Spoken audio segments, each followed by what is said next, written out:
فيكون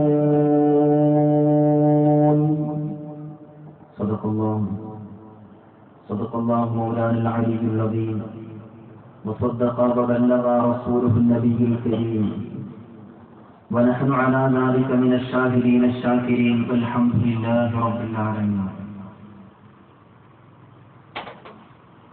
مريم പുന്നാരപൂവേ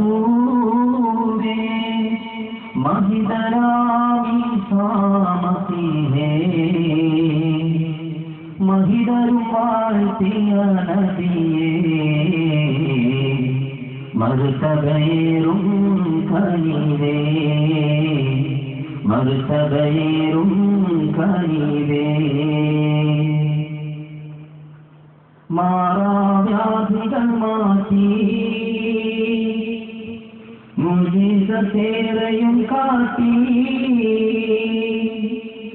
മാറാവ്യാധികൾ മാറ്റി മുജിസത്തേറെയും കാട്ടി മലിക്കിൻ മുലൂക്കിൻ അരുളാൽ മൗതും ഹയാത്തും നൽകി മറിയമിൻ പുന്നാരപൂവേ മഹിതരാമി സാമസിഹേ മഹിതരും വാഴ്ത്തിയ നബിയേ മർതബയേറും നിധിയേ മർതബയേറും നിധിയേ. ഏറ്റവും സ്നേഹ ബഹുമാന ആദരവുകൾ നിറഞ്ഞ ബഹുവന്ദരായ അലി ഉസ്താദ് അവറുകൾ, പുലരി കൾച്ചറൽ അസോസിയേഷന്റെ കരുത്തുറ്റ ഭാരവാഹികൾ, പ്രഭാഷണം പറയുന്ന വ്യക്തിയുടെ പ്രാഗൽഭ്യമോ പ്രഭാഷണ വൈഭവമോ ഒട്ടും തന്നെ പരിഗണനയ്ക്കെടുക്കാതെ വിജ്ഞാനം കരസ്ഥമാക്കുക എന്ന ഉദ്ദേശത്തോടെ മഹത്തരമായ ഈ ദീനീ വിജ്ഞാന മജ്‌ലിസിലേക്ക് വന്നെത്തിയവരായ സഹോദരീ സഹോദരന്മാരെ, മത്സരവിധികളായ കൊച്ചരിതന്മാരെ, അനുജത്തിമാരെ, അസ്സലാമു അലൈക്കും വറഹ്മത്തുള്ളാഹി തആല വബറകാതുഹു. സഹോദര സമുദായ അംഗങ്ങളിൽപ്പെട്ട ആരെങ്കിലും ഈ വിനീതന്റെ ശബ്ദം ശ്രദ്ധിക്കുന്നുവെങ്കിൽ അവർക്കേവർക്കും വിശുദ്ധ ദീനുൽ ഇസ്ലാമിന്റെ ഏറ്റവും മാന്യമായ സമാധാനത്തിന്റെ ശാന്തിയുടെ തികഞ്ഞ അഭിവാദ്യങ്ങൾ രേഖപ്പെടുത്തുകയാണ്. മഹത്തരമായ ഈ ദീനീ വിജ്ഞാന മജ്‌ലിസിൽ ഈ വിനീതനം രണ്ടു വാക്ക് പറയുവാൻ തൗഫീഖ് നസീബാക്കിയ അല്ലാഹു റബ്ബുൽ ഇസ്സത്തിനെ ആദ്യമായി ഞാൻ സ്തുതിക്കുന്നു. അൽഹംദുലില്ലാഹ്. അതോടൊപ്പം തന്നെ ഒരു കാലഘട്ടത്തിൽ ദക്ഷിണ കേരള ജംഇയ്യത്തുൽ നേതൃത്വ സ്ഥാനം അലങ്കരിച്ച തെക്കൻ കേരളത്തിന്റെ വിശുദ്ധ ദീനുൽ ഇസ്ലാമിന്റെ പ്രചരണ പ്രവർത്തനങ്ങളുമായി ബന്ധപ്പെട്ട് 4 പതിറ്റാണ്ടായി തെക്കൻ കേരളത്തിൽ ജ്വലിച്ചു നിൽക്കുന്ന ജാമിഅ ബദരിയ അറബിക് കോളേജിന്റെ സ്ഥാപകനായ ബഹുവന്ദനായ മർഹൂം ശൈഖുനാ നൂറുൽ ഉലമ ഫരീദുദ്ദീൻ ഉസ്താദ് അവരുടെ ആത്മാർത്ഥമായി ഞാൻ ഇവിടത്തിൽ അനുസ്മരിക്കുകയാണ്. അല്ലാഹു റബ്ബ് സുബ്ഹാനഹു വ തആല ബഹുമാനപ്പെട്ടവർക്കെല്ലാം നിലകൊണ്ട മഹ്ഫിറത്തും റഹ്മത്തും പ്രദാനിക്കുമാറാകട്ടെ. ബഹുമാനപ്പെട്ടവരിൽ നമ്മയും നമ്മോട് ബന്ധപ്പെട്ട മാതാപിതാക്കൾ, മറ്റു ഗുരുവര്യന്മാർ, ബന്ധുമിത്രാദികൾ, കൂട്ടുകുടുംബാദികൾ, നാട്ടുകാർ, കൂട്ടുകാർ, സഹോദരി സഹോദരന്മാർ, അയൽവാസികൾ, നമ്മിൽ നിന്ന് മരണപ്പെട്ടു പോയവരെല്ലാവരെയും നാളെ അനശ്വര ലോകത്തിൽ റബ്ബ് സുബ്ഹാനഹു വ തആല പ്രവാചക പുത്ര മുഹമ്മദ് മുസ്തഫ സല്ലല്ലാഹു അലൈഹി വസല്ലമിന്റെ കൂടെ സ്വർഗീയ ആരാമത്തിൽ ഒരുമിച്ച് ചേർത്ത് അനുഗ്രഹിക്കുമാറാകട്ടെ. നമ്മിൽ നിന്നും സംഭവിച്ചു പോയ എല്ലാ നിരക്കുള്ള ദോഷങ്ങളും റഹ്മാനായ റബ്ബ് അവന്റെ മഗ്ഫിറത്തിന്റെ ഉസ്അത്ത് കൊണ്ട് വിട്ടുകൊടുത്തു മാപ്പാക്കി നൽകുമാറാകട്ടെ. നമ്മിൽ നിന്നും ആരെല്ലാം മരണപ്പെട്ടു പോയിട്ടുണ്ടോ അവരുടെ എല്ലാവരുടെയും അപകടങ്ങളെ റബ്ബ് തആല വിശാലമാക്കി സ്വർഗ്ഗമാക്കി അനുഗ്രഹിക്കുമാറാകട്ടെ. കഴിഞ്ഞ ആഴ്ച ജാമിഅ ബദരിയ അറബിക് കോളേജിൽ പഠിച്ചിരുന്ന മുഹമ്മദ് അർഷദ് എന്ന ഒരു വിദ്യാർത്ഥി അള്ളാഹുവിന്റെ അലംഘനികമായ തീരുമാനപ്രകാരം അവന്റെ റഹ്മത്തിലേക്ക് യാത്രയായി. അള്ളാഹു സുബ്ഹാനഹു വ തആല ആ മുതഅല്ലിമിന്റെ ഷഹീദിന്റെ പ്രതിഫലം പ്രദാനിക്കുമാറാകട്ടെ, സ്വർഗ്ഗം നൽകി അനുഗ്രഹിക്കുമാറാകട്ടെ. നാം ഇവിടത്തിൽ ഒരുമിച്ച് കൂടിയ മഹത്തരമായ ഈ പ്രവർത്തനത്തിന്റെ പ്രതിഫലത്തിലേക്ക് നമ്മേക്കാൾ ഏറെ ആവശ്യക്കാരായിട്ടുള്ളത് ഖബറാകുന്ന ലോകത്തിൽ കഴിയുന്നവരാണ്. അല്ലാഹു സുബ്ഹാനഹു വ തആല നമ്മുടെ ഈ ഒരുമിച്ച് കൂടലിന്റെ ഈ മഹത്വത്തിന്റെ പ്രതിഫലത്തെ അവരുടെ ഖബറിന്റെ അകത്തളങ്ങളിലേക്ക് ഒരു വെളിച്ചമായി പ്രകാശമായി എത്തിച്ച് അനുഗ്രഹിക്കുമാറാകട്ടെ. ദീനിയും ദുനിയവിയും മുഹറദിയുമായ എല്ലാ നിലക്കുള്ള ബറകാത്തുകളും അല്ലാഹു സുബ്ഹാനഹു വ തആല നമുക്ക് നമ്മോട് ബന്ധപ്പെട്ട മുഴുവൻ ആളുകൾക്കും പ്രദാനിക്കുമാറാകട്ടെ. മാരകമായ രോഗങ്ങൾ, അപകടങ്ങൾ, അപകട മരണങ്ങൾ എല്ലാത്തിനും അല്ലാഹു സുബ്ഹാനഹു വ തആല അവന്റെ പ്രത്യേകമായ ഹിഫാദത്ത് നൽകി നമ്മെ അനുഗ്രഹിക്കുമാറാകട്ടെ. പ്രാർത്ഥനയ്ക്ക് ഉത്തരം കിട്ടുന്ന ഒരു മജ്ലിസാക്കി നമ്മുടെ മജ്ലിസിനെ റബ്ബ് സുബ്ഹാനഹു വ തആല ഖബൂൽ ചെയ്യുമാറാകട്ടെ. ആമീൻ യാ റബ്ബൽ ആലമീൻ. റൂഹുല്ലാഹി ഈസാ അലൈഹിസ്സലാത്തു വസ്സലാമിന്റെ ആഗമനം എന്നതാണ് നമ്മുടെ ചർച്ചാ വിഷയം. ഈസാ അലൈഹിസ്സലാത്തു വസ്സലാം എന്ന് കേൾക്കുമ്പോൾ നമ്മുടെയൊക്കെ മനസ്സിലേക്ക് കടന്നു വരുന്ന ഒരു ചോദ്യമുണ്ട്. നമ്മുടെയൊക്കെ മനസ്സിൽ സ്ഥാനം പിടിക്കുന്ന ഒരു ചോദ്യം, എപ്പോഴാണ് ഈസാ അലൈഹിസ്സലാത്തു വസ്സലാം വരുന്നത്? വാനലോകത്തിൽ നിന്നും ഭൂമിലോകത്തേക്ക് എപ്പോഴാണ് ഈസാ അലൈഹിസ്സലാത്തു വസ്സലാം അവതരിക്കുക? പ്രത്യേകിച്ച് വർത്തമാന സാഹചര്യത്തിൽ ഈസാ അലൈഹിസ്സലാത്തു വസ്സലാമിന്റെ അവതരണവുമായി ബന്ധപ്പെട്ട് സോഷ്യൽ മീഡിയകളിലൂടെ, ഫേസ്ബുക്ക് പോലെയുള്ള, വാട്സപ്പ് പോലെയുള്ള സോഷ്യൽ മീഡിയകളിലൂടെ പല പ്രചരണങ്ങളും നടന്നുകൊണ്ടിരിക്കുകയാണ്, പല വാർത്തകളും വ്യാപിച്ചുകൊണ്ടിരിക്കുകയാണ്. 2020 മഹദി ഇമാം ആഗതനാകുമെന്നും ഏകദേശം 10-13 വർഷങ്ങൾക്ക് ശേഷം 2040 ആകുമ്പോഴേക്കും ഈസാ അലൈഹിസ്സലാത്തു വസ്സലാം വരുമെന്നും അനന്തരം 40 വർഷങ്ങൾക്ക് ശേഷം നാം ഇനി ജീവിച്ചിരിക്കുന്ന സുന്ദരമായ ലോകം തന്നെ അവസാനിക്കുമെന്നുള്ള പല വാർത്തകളും സോഷ്യൽ മീഡിയകളിലൂടെ പരക്കുകയുണ്ടായി. പല ആളുകളും ഇതിനെ സംബന്ധിച്ച് സംശയവും ലഭിച്ചു. എത്രത്തോളം യാഥാർത്ഥ്യമാണ് എന്ന നിലയിൽ പല ആളുകളും ഇതിനെ സംബന്ധിച്ച് സംശയം ഉന്നയിച്ചു. എന്നാൽ നമുക്ക് ഈ വിഷയത്തിൽ പറയുവാനുള്ളത്, മഹദി ഇമാം എപ്പോഴാണ് വരിക? ഈസാ നബി എപ്പോഴാണ് വരിക? ലോകം എപ്പോഴാണ് അവസാനിക്കുക? അതിന്റെ ഡേറ്റ് എപ്പോഴാണ്, വർഷം എപ്പോഴാണ് എന്ന് കൃത്യമായി പ്രവചിക്കുക എന്നത്, പ്രഖ്യാപിക്കുക എന്നത് അപ്രാപ്യമായ കാര്യമാണ്. കാരണം വിശുദ്ധമായ ഖുർആനോ ഹദീസോ ഈ വിഷയത്തിൽ ഖണ്ഡിതമായ അഭിപ്രായം പറഞ്ഞിട്ടില്ല. അതുകൊണ്ട് തന്നെ നമ്മുടെ വിഷയത്തിലേക്ക് നാം കടന്നു വരുമ്പോൾ മഹാപ്രവാചകനായ റൂഹുല്ലാഹി ഈസാ അലൈഹിസ്സലാത്തു വസ്സലാമിന്റെ അവതരണവും അപ്രകാരം തന്നെയാണ്. അത് കൃത്യമായി അതിന്റെ ഡേറ്റും വർഷമൊക്കെ പറയുക എന്നത് അസാധ്യമായ കാര്യമാണ്. കാരണം വിശുദ്ധമായ ഖുർആനും ഹദീസും ആ വിഷയത്തിൽ ഒരു കൃത്യമായ ഒരു അഭിപ്രായം രേഖപ്പെടുത്തിയിട്ടില്ല എന്നത് കൊണ്ട് തന്നെ അപ്രാപ്യമായ കാര്യമാണ്. എങ്കിൽ തന്നെയും ആദരവായ പ്രവാചകർ സയ്യിദുനാ വ മഹബൂബുനാ വ മഅ്ശൂഖുനാ വ ഖുർറത്തു അഈനിനാ മുഹമ്മദ് മുസ്തഫ സല്ലല്ലാഹു അലൈഹി വസല്ലം പറഞ്ഞിട്ടുണ്ട്, ഈസാ അലൈഹിസ്സലാത്തു വസ്സലാം വരുന്നതിന് മുമ്പേ മഹദി ഇമാം കടന്നു വരുമത്രേ. മഹദി ഇമാം വന്നതിന് ശേഷമാണ് ഈസാ അലൈഹിസ്സലാത്തു വസ്സലാം വരിക എന്ന് സയ്യിദുനാ മുഹമ്മദ് മുസ്തഫ സല്ലല്ലാഹു അലൈഹി വസല്ലമിന്റെ ഹദീസിൽ നമുക്ക് കാണാം. ഇവിടെ നാം മനസ്സിലാക്കേണ്ടത് മറ്റൊരു വിഷയം, അല്ലാഹുവിന്റെ പ്രവാചകർ മുഹമ്മദ് മുസ്തഫ സല്ലല്ലാഹു അലൈഹി വസല്ലം പ്രവചിച്ച ലോകം മുസ്ലിമീങ്ങൾ ഏറെ പ്രതീക്ഷയോടെ കാത്തിരിക്കുന്ന മദനി വിശ്വാസത്തെ ചൂഷണം ചെയ്ത് മുതലെടുപ്പ് നടത്താൻ വേണ്ടി പല ആളുകളും രംഗപ്രവേശനം ചെയ്തിട്ടുണ്ട്. ഇന്നും പല ആളുകളും ഞാൻ മദനിയാണെന്ന് വാദിച്ചുകൊണ്ട് കടന്നുകൊണ്ടുകൊണ്ടിരിക്കുന്നു. 514 മുഹമ്മദ് ബിൻ അബ്ദില്ല എന്നൊരു മനുഷ്യൻ കടന്നു വന്നിട്ടും അയാൾ പറഞ്ഞാൽ മഹദിയാണ്, നിങ്ങൾ എല്ലാവരും അംഗീകരിക്കണം, എന്നെ ബൈഅത്ത് ചെയ്യണം, എന്നെ അകമഴിഞ്ഞ അനുധാപനം ചെയ്യാൻ നിങ്ങൾ എല്ലാവരും തയ്യാറാകണമെന്ന് പറഞ്ഞിട്ട് മുഹമ്മദ് ബിൻ അബ്ദില്ല എന്നൊരു മനുഷ്യൻ കടന്നു വന്നു. ആളുകൾ ചോദിച്ചു, നീ മഹദിയാണെന്ന് പറയുന്നത്, പക്ഷേ നീ മഹദിയാണെങ്കിൽ നീ മഹദിയുമാണെന്ന് സ്ഥിരീകരിക്കുന്ന, വ്യക്തമാക്കുന്ന എന്ത് തെളിവാണ് നിന്റെ കയ്യിലുള്ളത്? എന്ത് തെളിവാണ് എനിക്ക് പറയാനുള്ളത്? ഉടൻ തന്നെ അയാൾ പറഞ്ഞു, ജീവിച്ചിരിക്കുന്നവരാകെ നിങ്ങൾ ഞാൻ മഹദിയാണെന്ന് അംഗീകരിക്കുകയില്ല എങ്കിൽ പോലും മരിച്ചു കിടക്കുന്ന കബറിന്റെ അകത്തലത്തിൽ കിടക്കുന്ന ആളുകൾ ഞാൻ മഹദിയാണ് എന്ന് അംഗീകരിക്കുമെന്ന് എനിക്ക് ഉറപ്പുണ്ട് എന്ന് പറയുകയും അനന്തരം താൻ മഹദിയാണ് എന്ന് പറഞ്ഞപ്പോൾ വിശ്വസിക്കുവാൻ വിമുഖത പ്രകടിപ്പിച്ച വൈമനസ്യം കാണിച്ച ആളുകളെയെല്ലാം തന്റെ കൂടെ വിളിച്ചുകൊണ്ടുപോയി തൊട്ടപ്പുറത്തുള്ള കബർസ്ഥാനത്തിലേക്ക് കടത്തിക്കൊണ്ടുപോയി. അവിടെ തന്നതിന് ശേഷം അദ്ദേഹം ആരും തന്നെ താൻ കണ്ടതായ കബറിന്റെ അരികിൽ തന്നെ മുഹമ്മദ് ബിൻ അബ്ദില്ല നിലയുറപ്പിച്ചുകൊണ്ട് ചോദിച്ചു, ഓ കബറിൽ കിടക്കുന്ന മനുഷ്യ, ഞാൻ മഹദിയാണ് എന്ന് നീ സാക്ഷ്യം വഹിക്കുന്നുണ്ടോ? മുഹമ്മദ് ബിൻ അബ്ദില്ലയുടെ ചോദ്യം അങ്ങ് ചോദിച്ചതിന്റെ ഉടൻ തന്നെ അനന്തരം അവരുടെ ഉള്ളിൽ നിന്നും ഒരു പ്രതികരണമുണ്ടായി, അന്തൽ മഹദിയുൽ മഅ്സൂം, അന്തൽ മഹദിയുൽ മഅ്സൂം, താങ്കൾ തന്നെയാണ് മഹദി ഇമാം. അങ്ങനെ ഓരോരോ കബറിന്റെ അരികിലൂടെയും മുഹമ്മദ് ബിൻ അബ്ദില്ല നടന്നു.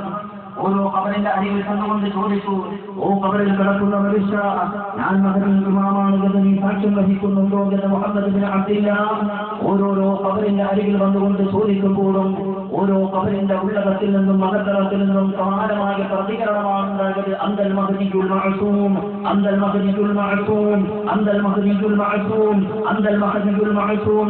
താങ്കൾ തന്നെയാണ് അന്ത്യപ്രവാചകർ മുഹമ്മദ് മുസ്തഫ സ്വല്ലല്ലാഹു അലൈഹി വസല്ലം അന്ത്യദിനത്തിന്റെ അടയാളത്തിന്റെ ഭാഗമായി അവതരിക്കുമെന്ന് പറഞ്ഞ മഹദിയുമാ താങ്കൾ തന്നെയാണ് എന്ന് ഞാൻ ഉറപ്പിക്കുന്നുവെന്ന് ഖബറിന്റെ ഉള്ളകത്തിൽ നിന്നും വിളിച്ചു പറയാൻ തുടങ്ങി. ആളുകളെല്ലാവരും അത്ഭുതപ്പെട്ടു പോയി.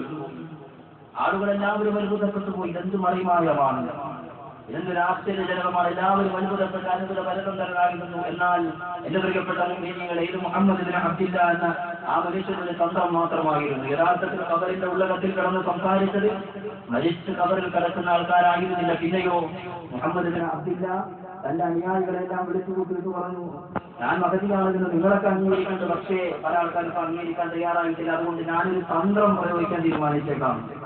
അതുകൊണ്ട് നിങ്ങൾ എന്ത് ചെയ്യണം, എന്റെ അനുയായികളായി നിങ്ങൾ ഖബറിന്റെ ഉള്ളിൽ ഇറങ്ങിയിരിക്കണം. തൊട്ടപ്പുറത്തുള്ള ഖബറിന്റെ ഖബർസ്ഥാനിൽ ചെന്ന് ഒട്ടക്കബറുകളുടെ ഉള്ളിൽ പോയി നിങ്ങൾ ഇറങ്ങിയിരിക്കണം, അവിടെ ഒളിച്ചിരിക്കണം. ഞാൻ വന്നിട്ട് ഞാൻ മഹദിയാണോ എന്ന് ചോദിക്കുമ്പോൾ അന്തൽ മഹദിയുൽ മഅസൂം എന്ന് നിങ്ങൾ പ്രതികരിക്കാൻ നിങ്ങൾ വിളിച്ചു പറയണമെന്ന് മുഹമ്മദ് ഇബ്നു അബ്ദില്ല തന്റെ അനുയായികളെ വിളിച്ച് ശരിപ്പെടുത്തി തരപ്പെടുത്തി ഖബറിന്റെ ഉള്ളിൽ ഒളിപ്പിച്ചിരിക്കുന്നതിന്റെ അനന്തരമാണ് അദ്ദേഹം കടന്നു ചെന്നത്. യഥാർത്ഥത്തിൽ അദ്ദേഹം മഹദി ഇമാമായിരുന്നില്ല. പിൻകാലഘട്ടത്തിൽ ജനങ്ങൾ അദ്ദേഹത്തിന്റെ കള്ളത്തരം മനസ്സിലാക്കുകയും ചെയ്തു. അപ്പൊ ഒരുപാട് ആളുകൾ ഞാൻ മഹദിയാണ് എന്ന് പറഞ്ഞുകൊണ്ട് രംഗപ്രവേശനം ചെയ്തിട്ടുണ്ട്. ഇത് വർത്തമാന സാഹചര്യത്തിലും നാം ഇന്ന് ജീവിച്ചിരിക്കുന്ന സമകാലീന സാഹചര്യത്തിലും പല ആളുകളും മഹദീമാമാണ് എന്ന് പറഞ്ഞുകൊണ്ട് രംഗപ്രവേശനം ചെയ്യുന്നു. പറവൂരിൽ ഒരു ശൈഖ് വന്നിട്ടുണ്ട്. അയാൾ പറയുന്നത്, ഞാൻ മഹദീമാമാണ്, ഞാൻ മക്കയിലേക്ക് പോകാൻ പോവുകയാണ്, 1607 അല്ലാഹു തആല എനിക്ക് നൽകിയേക്കുന്നത്, ലോകത്തൊന്നാകെ വിപ്ലവം സൃഷ്ടിക്കാൻ എനിക്ക് സമയമായിരിക്കുന്നുവെന്ന് അദ്ദേഹം പുലമ്പുകയും ഞാൻ മഹദിയാണ് എന്ന് വാദിച്ചുകൊണ്ടിരിക്കുന്നു. ഇങ്ങനെ പല ആളുകളും കടന്നു വന്നുകൊണ്ടിരിക്കുന്നു. പലപ്പോഴും മുൻകാലഘട്ടങ്ങളിലും ഇങ്ങനെ പല ആളുകളും മഹദിയാണ് എന്ന് വാദിച്ചുകൊണ്ട് കടന്നു വന്നിട്ടുണ്ട്. എങ്കിൽ തന്നെ ഞാൻ പറഞ്ഞു വന്നത്, യഥാർത്ഥത്തിലുള്ള മഹദിയുമാണ് കടന്നു വന്നതിന്റെ അനന്തരമാണ് ബഹുമാനപ്പെട്ട റൂഹുല്ലാഹി ഈസാ അലൈഹിസ്സലാത്തു വസ്സലാം കടന്നു വരിക എന്ന് സയ്യിദുനാ മുഹമ്മദ് മുസ്തഫ സ്വല്ലല്ലാഹു അലൈഹി വസല്ലമിന്റെ ഹദീസിൽ നമുക്ക് കാണാം. യഥാർത്ഥത്തിലുള്ള മഹദിയുമാം കടന്നു വരും. അതുകൊണ്ട് ഞാൻ പറഞ്ഞു വന്നത്, യഥാർത്ഥത്തിൽ ഈസാ അലൈഹിസ്സലാത്തു വസ്സലാം എപ്പോഴാണ് അവതരിക്കുക, അതിന്റെ വർഷം, ഡേറ്റ് ഒന്നും പറയുക എന്നത് അപ്രാപ്യമായ കാര്യമാണ്. എങ്കിൽ പോലും ഈസാ അലൈഹിസ്സലാത്തു വസ്സലാം ഏതൊരു സമൂഹത്തിലേക്കാണ് കടന്നു വരിക, ഏതൊരു സമൂഹത്തെ വെല്ലുവിളിച്ചുകൊണ്ടാണ് അവതരിക്കുക എന്നതിനെ സംബന്ധിച്ച് അല്ലാഹുവിന്റെ പ്രവാചകർ മുഹമ്മദ് മുസ്തഫ സ്വല്ലല്ലാഹു അലൈഹി വസല്ലമിന്റെ ഹദീസിന്റെ ആഴങ്ങളിൽ പഠനം നടത്തിക്കൊണ്ട് വിശുദ്ധമായ ഖുർആനിന്റെ ഒക്കെ വെളിച്ചത്തിൽ ആധുനിക ഇസ്ലാമിക പണ്ഡിതന്മാർ നമുക്ക് പഠിപ്പിച്ചു നൽകുന്നുണ്ട്. അല്ലാഹുവിന്റെ പ്രവാചകരായ റൂഹുല്ലാഹി ഈസാ അലൈഹിസ്സലാത്തു വസ്സലാം ഏതൊരു സമൂഹത്തിലേക്കാണ് വരിക, ഏതൊരു സമൂഹത്തെ വെല്ലുവിളിച്ചുകൊണ്ടാണ് കടന്നു വരിക എന്നതിനെ സംബന്ധിച്ച് മഹാന്മാരായ ആധുനിക ഇസ്ലാമിക പണ്ഡിതന്മാർ നമ്മൾ പഠിപ്പിക്കുന്നുണ്ട്. ഏതൊരു സമൂഹത്തെ വെല്ലുവിളിച്ചുകൊണ്ടാണ് കടന്നു വരിക, അത് മനസ്സിലാകണമെങ്കിൽ ആമുഖമായ ചില വിഷയങ്ങൾ നാം മനസ്സിലാക്കണം. അല്ലാഹു സുബ്ഹാനഹു വ തആല വിശുദ്ധ ദീനുൽ ഇസ്ലാമിന്റെ പ്രബോധന പ്രവർത്തനത്തിന് വേണ്ടി പ്രവാചകന്മാരെ പറഞ്ഞേക്കുമ്പോൾ ആ സമൂഹം ഏതൊരു രംഗത്താണോ, ഏതൊരു മേഖലയിലാണോ കഴിവുകൾ തെളിയിച്ചിരിക്കുന്നത്, അതിനേക്കാൾ വലിയ കഴിവുകൾ അമാനുഷിക സിദ്ധിയായി നൽകിക്കൊണ്ടായിരിക്കും പ്രവാചകന്മാരെ അല്ലാഹു സുബ്ഹാനഹു വ തആല പറഞ്ഞേക്കുക. അഥവാ പ്രവാചകന്മാരൊക്കെ കടന്നു വന്നിട്ടുള്ളത് തങ്ങൾ പ്രതിനിധാനം ചെയ്യുന്ന സമൂഹങ്ങളെ വെല്ലുവിളിച്ചുകൊണ്ടാണ്. മഹാപ്രവാചകനായ മൂസാ അലൈഹിസ്സലാത്തു വസ്സലാമിന്റെ ചരിത്രം പ്രസിദ്ധമാണല്ലോ. ഒരു ഉദാഹരണം ഞാൻ പറയാം. മൂസാ അലൈഹിസ്സലാത്തു വസ്സലാം കടന്നു വരുന്നത് സിഹർ കൊണ്ട്. സിഹർ എന്ന് പറഞ്ഞാൽ മാരണവിദ്യ, ആഭിജാത്യകർമ്മം. അതുകൊണ്ട് ഒരുപാട് മായാജാല വിദ്യകൾ കാണിച്ചുകൊണ്ടിരുന്ന ഒരു സമൂഹത്തിന്റെ മധ്യത്തിലേക്കാണ് ബഹുമാനപ്പെട്ട കലീമുല്ലാഹി മൂസാ അലൈഹിസ്സലാത്തു വസ്സലാം കടന്നു വന്നത്. മൂസാ അലൈഹിസ്സലാത്തു വസ്സലാമിനെ പടച്ചവൻ പറഞ്ഞു വിട്ടപ്പോൾ വെറുതെ പറഞ്ഞു വെച്ചില്ല, പിന്നെയോ ഒരു വടിയും കൊടുത്തു. ആ വടി കൂടെ പ്രത്യേകത എന്താണ്? നിലത്തേക്ക് വെച്ചാൽ വിശുദ്ധമായ ഖുർആൻ പരാമർശിച്ചതുപോലെ വലിയ ഒരു പാമ്പായി മാറും. അങ്ങനെയുള്ള ഒരു വടി മൂസാ നബിക്ക് കൊടുത്തു. മൂസാ നബി ഞങ്ങളാണ് ഏറ്റവും വലിയ അത്ഭുതങ്ങൾ പ്രകടിപ്പിക്കുന്നവരെന്ന് അഹങ്കരിച്ചിരുന്ന, അഹംഭാവം നടച്ചിരുന്ന ആ സമൂഹത്തിന്റെ അരികിലേക്ക് കടന്നു ചെന്നിട്ട് ആ വടി അങ്ങനെ നിലത്തേക്ക് ഇട്ടു. ഉടൻ തന്നെ അതൊരു പാമ്പായി മാറി. ജനങ്ങളൊന്നാകെ പറയാൻ തുടങ്ങി, മൂസയുടെ അത്ഭുതത്തിന്റെ മുമ്പിൽ നമുക്ക് പിടിച്ചു വെക്കില്ല. മൂസയാണ് ലോകത്തെ ഏറ്റവും വലിയ അത്ഭുതവാൻ, ഏറ്റവും വലിയ ആശ്ചര്യമുളവാക്കുന്ന വ്യക്തിത്വം അത് മൂസയാണ് എന്ന് ജനങ്ങൾ അംഗീകരിച്ചു. ഇത് റബ്ബിന്റെ ഒരു തീരുമാനമാണ്. അല്ലാഹു സുബ്ഹാനഹു വ തആല വിശുദ്ധ ദീനുൽ ഇസ്ലാമിന്റെ പ്രബോധന പ്രവർത്തനത്തിന് വേണ്ടി പ്രവാചകന്മാരെ നിയോഗിക്കുമ്പോൾ ഓരോരോ സമൂഹങ്ങളെ വെല്ലുവിളിച്ചുകൊണ്ടായിരിക്കും പ്രവാചകന്മാരെ പറഞ്ഞയക്കുക. മഹാപ്രവാചകനാകെ നമ്മുടെ ഇന്നത്തെ ചർച്ചാ വിഷയമായ റൂഹുല്ലാഹി ഈസാ അലൈഹിസ്സലാത്തു വസ്സലാമിന്റെയും അവതരണം വ്യത്യസ്തമാകിരുന്നില്ല. ഈസാ അലൈഹിസ്സലാത്തു വസ്സലാം കടന്നു വരുന്നത് ബനൂ ഇസ്രായേൽ അവസാന പ്രവാചകനായിട്ടാണ്. ഏതൊരു സമൂഹത്തിലേക്കാണ് ബഹുമാനപ്പെട്ടവർ വരുന്നത്? വൈദ്യശാസ്ത്ര രംഗത്ത് ഞങ്ങളാണ് ഏറ്റവും വലിയ അഗ്രേസരർ, ഞങ്ങളാണ് ഏറ്റവും ഉന്നതരെന്ന് പറഞ്ഞ അഹങ്കാരത്തോടെ അഹംഭാവത്തോടെ പറഞ്ഞിരുന്ന ഒരു സമൂഹത്തിന്റെ മധ്യത്തിലേക്ക് ബഹുമാനപ്പെട്ട റൂഹുല്ലാഹി ഈസാ അലൈഹിസ്സലാത്തു വസ്സലാം കടന്നു വന്നു. അല്ലാഹു സുബ്ഹാനഹു വ തആല വൈദ്യശാസ്ത്ര രംഗത്ത് അവരേക്കാൾ മികച്ച കഴിവ് ഈസാ നബിക്ക് കൊടുത്തു. വിശുദ്ധ ഖുർആൻ പറഞ്ഞതുപോലെ ഉബ്രിഹുൽ അക്മഹ വൽ അബ്റസ വഉഹ്യിൽ മൗതാ ബിഇദ്നില്ലാഹ് വഉനബ്ബിഉകും ബിമാ തഅകുലൂന വമാ തദ്ഖിറൂന ഫീ ബുയൂതികും. ജന്മന വെള്ളപ്പാണ്ട് ബാധിച്ച ആളുകളുടെ അസുഖം ബഹുമാനപ്പെട്ടവർ മാറ്റിക്കൊടുത്തു. അതുപോലെ തന്നെ ജന്മന അന്ധത ബാധിച്ച ആളുകൾക്ക് ബഹുമാനപ്പെട്ട ഈസാ അലൈഹിസ്സലാത്തു വസ്സലാം കാഴ്ച ശക്തി കൊടുത്തു.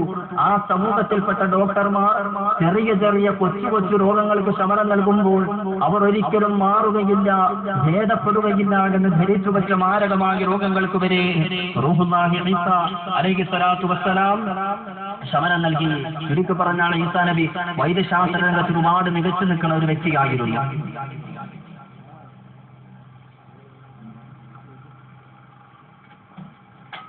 വൈദ്യശാസ്ത്ര രംഗത്ത് ഒരുപാട് മികച്ചു നിൽക്കുന്ന വ്യക്തിയായിരുന്നു. അതുകൊണ്ട് തന്നെ ചില ആൾക്കാർ പറയാറുണ്ട് ഈസാ അലൈഹിസ്സലാത്തു വസ്സലാം വൈദ്യമേഖലയിൽ അഗ്രേസനായിരുന്നു, അഗ്രഗാമിയായിരുന്നു എന്നതുകൊണ്ടാണ് ഇന്ന് കാണുന്ന ക്രൈസ്തവർ ആ മേഖലയിൽ ഒരുപാട് മുന്നോക്കം പോകരുത്. വൈദ്യശാസ്ത്ര രംഗത്ത് അവരാണല്ലോ മുന്നിട്ട് നിൽക്കുന്നത്. ഏറ്റവും കൂടുതൽ ഹോസ്പിറ്റൽ സംവിധാനമൊക്കെ ഉള്ളത് അവർക്കാണല്ലോ. ആ ഒരു പാരമ്പര്യം ലഭിച്ചത് ഈസാ അലൈഹിസ്സലാത്തു വസ്സലാമിന്റെ പാരമ്പര്യത്തിൽ നിന്നാണ് എന്ന് പറയപ്പെടുന്നു. അതുപോലെ തന്നെ നമ്മുടെ പ്രവാചകർ മുഹമ്മദ് മുസ്തഫ സ്വല്ലല്ലാഹു അലൈഹി വസല്ലം നല്ല കച്ചവടക്കാരനായിരുന്നു. അതുകൊണ്ട് മുസ്ലിമീങ്ങൾക്ക് കച്ചവടത്തിൽ ഒരു പ്രത്യേകമായ ഒരു നൈപുണ്യം ലഭിച്ചുവെന്നും പറയപ്പെടുന്നുണ്ട്. എത്രത്തോളം യാഥാർത്ഥ്യമാണ് എന്നത് അല്ലാഹു അലം. എന്തുമാകട്ടെ, ഞാൻ പറഞ്ഞു വന്നത് റൂഹുല്ലാഹി ഈസാ അലൈഹിസ്സലാത്തു വസ്സലാം ബഹുമാനപ്പെട്ട പ്രവാചകർ ഏറ്റവും കൂടുതൽ വൈദ്യശാസ്ത്ര രംഗത്ത് മികവ് പുലർത്തിയ പ്രവാചകരാണ്. വിശുദ്ധമായ ഖുർആൻ പറയുന്നു വഉബ്രിഹുൽ അക്മഹ വൽ അബ്റസ വഉഹ്യിൽ മൗതാ ബിഇദ്നില്ലാഹ്. അല്ലാഹു സുബ്ഹാനഹു വ തആല ഈസാ അലൈഹിസ്സലാത്തു വസ്സലാമിന് പ്രത്യേകമായ ഒരു അത്ഭുത സിദ്ധി കൂടി നൽകി. എന്തെന്നറിയുമോ മരിച്ചു കിടക്കുന്ന വ്യക്തികളെ ജീവിപ്പിക്കാനുള്ള കഴിവ് ഈസാ അലൈഹിസ്സലാത്തു വസ്സലാമിന് നൽകി. മരണപ്പെട്ട് കിടക്കുന്ന വ്യക്തിയുടെ അരികിലിരുന്നുകൊണ്ട് ഭാര്യ വല്ലാതെ പൊട്ടിക്കരയുകയാണ്. ബന്ധുമിത്രാദികൾ, കൂട്ടുകുടുംബാദികൾ, നാട്ടുകാർ, കൂട്ടുകാർ, സഹോദരി സഹോദരന്മാര് വല്ലാതെ നിലവിളിക്കുകയാണ്. മരിച്ചുപോയ സഹോദരന്റെ വേർപാടിന്റെ ത്തിന്റെ ദുഃഖം താങ്ങാൻ കഴിയാതെ കരഞ്ഞുകൊണ്ടിരിക്കുന്ന ആ സമൂഹത്തിന്റെ ഇടയിലേക്കാണ് റൂഹുല്ലാഹി ഈസാ അലൈഹിസ്സലാത്തു വസ്സലാം കടന്നു വന്നത്. മരിച്ചു കിടക്കുന്ന മയ്യിത്തിനോട് ഈസാ അലൈഹിസ്സലാത്തു വസ്സലാം പറഞ്ഞു അല്ലാഹുവിന്റെ അനുമതി പ്രകാരം മരിച്ചു കിടക്കുന്ന മനുഷ്യ നീ എഴുന്നേൽക്കുക. ഇത് പറയേണ്ട താമസം തന്നെ മരണപ്പെട്ട് കിടക്കുന്ന ശരീരത്തിന്റെ പ്രവർത്തനക്ഷമത നിലച്ചുപോയ എല്ലാത്തിനും മരണം സംഭവിച്ച ആ മനുഷ്യൻ ചാടിയെഴുന്നേറ്റ് നിൽക്കുകയാണ്. സമ്പൂർണ്ണ ആരോഗ്യവാനായ മനുഷ്യനെ പോലെ ചാടിയെഴുന്നേറ്റ് നിൽക്കുമ്പോൾ അവരെല്ലാവരും അത്ഭുതപ്പെട്ടു പോയി. ഇതെന്തൊരു അത്ഭുതമാണ്, ഇതെന്തൊരു ആശ്ചര്യമാണ്. എന്റെ പ്രിയപ്പെട്ട സഹോദരങ്ങളെ, സഹോദരിമാരെ, ഈസാ അലൈഹിസ്സലാത്തു വസ്സലാമിനെ പോലെ മരിച്ചു കിടക്കുന്ന മനുഷ്യരെ ജീവിപ്പിക്കാൻ കഴിവുള്ള വ്യക്തികളെ ഇന്ന് ലോകത്ത് പല സമൂഹങ്ങളും പ്രതീക്ഷിച്ചിരിക്കുകയാണ്. 1924 മാർച്ച് മാസം 14-ാം തീയതി കമ്മ്യൂണിസ്റ്റ് പ്രസ്ഥാനത്തിന്റെ ഏറ്റവും വലിയ നേതാവായിരുന്ന ലെനിൻ മരണപ്പെട്ടു. ഏകദേശം 19 വർഷങ്ങൾക്ക് മുമ്പ് മരണപ്പെട്ടു പോയ ലെനിന്റെ ശരീരം ഇന്നും കൊണ്ടുപോയി കുടുംബാടത്തിലേക്ക് വെച്ച് അടക്കം ചെയ്തിട്ടില്ല, മറവ് ചെയ്തിട്ടില്ല. 1969 കമ്മ്യൂണിസ്റ്റ് പ്രസ്ഥാനത്തിന്റെ മറ്റൊരു നേതാവായ ഹോച്ചിമിൻ മരണപ്പെട്ടു. അദ്ദേഹത്തിന്റെയും ഭൗതിക ശരീരം ഖബറിലേക്ക് വെച്ച് അടക്കം ചെയ്തിട്ടില്ല, കുഴിമാടത്തിലേക്ക് വെച്ച് മറവ് ചെയ്തിട്ടില്ല. പിന്നെയോ ആ ഇരു നേതാക്കന്മാരുടെ ശരീരങ്ങൾ സംരക്ഷിക്കപ്പെട്ടു പോരുകയാണ്.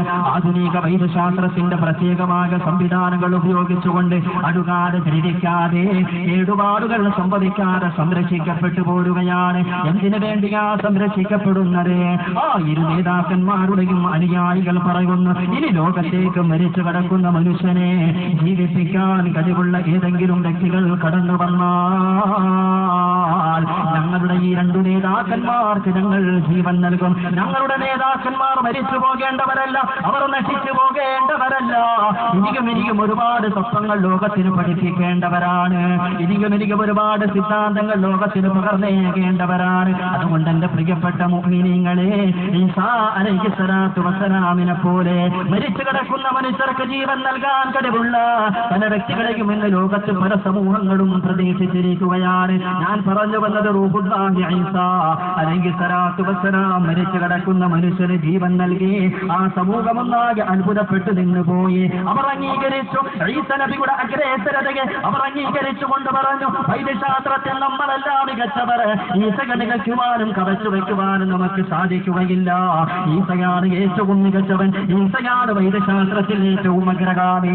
സഹോദരങ്ങളെ, ആ സമൂഹം ഒന്നാകെ അംഗീകരിച്ചു. ഇത് റബ്ബിന്റെ തീരുമാനമാണ്. അല്ലാഹു റബ്ബ് സുബ്ഹാനഹു വ തആല വിശുദ്ധ ദീനുൽ ഇസ്ലാമിന്റെ പ്രബോധന പ്രവർത്തനത്തിന് വേണ്ടി പ്രവാചകന്മാരെ പറഞ്ഞേക്കുമ്പോൾ ഏതൊരു സമൂഹത്തിലേക്കാണോ പ്രവാചകന്മാരെ പറഞ്ഞേക്കുന്നത്, ആ സമൂഹം ഏതൊരു മേഖലയിലാണോ കഴിവ് നൽകിച്ചിരിക്കുന്നത്, അതിനേക്കാൾ വലിയ കഴിവുകൾ സമ്മാനിച്ചുകൊണ്ടായിരിക്കും അല്ലാഹു സുബ്ഹാനഹു വ തആല പ്രവാചകന്മാരെ പറഞ്ഞേക്കുക. നമ്മുടെ പ്രവാചകനായ മുഹമ്മദ് മുസ്തഫ സല്ലല്ലാഹു അലൈഹി വസല്ലമിന്റെ അവതരണവും വ്യത്യസ്തമായിരുന്നില്ല. ഏറ്റവും സാഹിത്യത്തിൽ മുന്നിട്ട് നിൽക്കുന്നത് ഞങ്ങളാണ് എന്ന് പറഞ്ഞ് അഹങ്കാരത്തോടെ നിന്നുള്ള അറബ് സമൂഹത്തിന്റെ ഇടയിലേക്കാണ് അല്ലാഹുവിന്റെ റസൂൽ കടന്നു വരുന്നത്. കടന്നു വന്നുകൊണ്ട് വിശുദ്ധമായ ഖുർആനിന്റെ ആയത്തോതി കേൾപ്പിച്ചു, ഇൻ കുന്തും ഫീ റൈബിൻ മിമ്മാ നസ്സൽനാ അലാ അബ്ദിനാ بسورة من مثله وادعوا شهداءكم من دون الله. അല്ലാഹു സുബ്ഹാനഹു വ തആല അവതരിപ്പിച്ച സൂറത്തുൽ ബഖറയിലെ ആയത്ത് ഓതി കേൾപ്പിക്കുകയാണ്. അല്ലാഹുവിന്റെ റസൂൽ ശത്രുവർഗത്തെ ഓതി കേൾപ്പിക്കുകയാണ്. ഞങ്ങളാണ് ഏറ്റവും വലിയ സാഹിത്യകാരന്മാരെന്ന് പറഞ്ഞ് അഹങ്കാരത്തോടെ നിന്ന് ഞങ്ങളെ പരാജയപ്പെടുത്താൻ സാഹിത്യ രംഗങ്ങളിൽ ആർക്കും സാധിക്കുകയില്ല എന്ന് പറഞ്ഞ ഓ സമൂഹത്തിന്റെ മധ്യത്തിൽ അല്ലാഹുവിന്റെ റസൂൽ പറഞ്ഞു, കഴിയുമോ നിങ്ങൾക്ക് വിശുദ്ധമായ ഖുർആൻ പോലോത്ത ഒരു സാഹിത്യം കൊണ്ടുവരാൻ? ഖുർആൻ പോലോത്ത ഒരു സാഹിത്യ ഗ്രന്ഥം രചിക്കുവാൻ നിങ്ങൾക്ക് സാധിക്കുമോ? ഖുർആനിലേക്ക് ഏതെങ്കിലും ഒരു സൂറത്തിന്റെ വലുപ്പത്തിലുള്ള ഒരു സാഹിത്യ ഗ്രന്ഥം കൊണ്ടുവരാൻ നിങ്ങൾക്ക് സാധിക്കുമോ?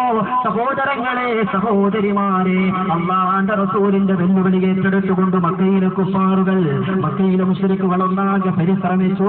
അബൂജഹലിനെ പോലെയുള്ള, ഉഖബത്തിനെ പോലെയുള്ള, ശൈബത്തിനെ പോലെയുള്ള, നുമറബിനെ ഹാരിസിനെ പോലെയുള്ള, സമഅത്തിനെ പോലെയുള്ള, അബുൽ ബഖരിയെ പോലെയുള്ള വിശുദ്ധ ദീനുൽ ഇസ്ലാമിന്റെ ഏറ്റവും വലിയ ശത്രുക്കളായിരുന്ന അല്ലാഹുവിന്റെ റസൂലിന്റെ ബദ്ധവൈരികളായിരുന്ന ശത്രുവർഗം ഒന്നാകെ പരിശ്രമിച്ചു വിശുദ്ധമായ ഖുർആൻ പോലത്തെ ഒരു ഗ്രന്ഥം കൊണ്ടുവരാൻ. പക്ഷേ അവർക്ക് കഴിഞ്ഞില്ല.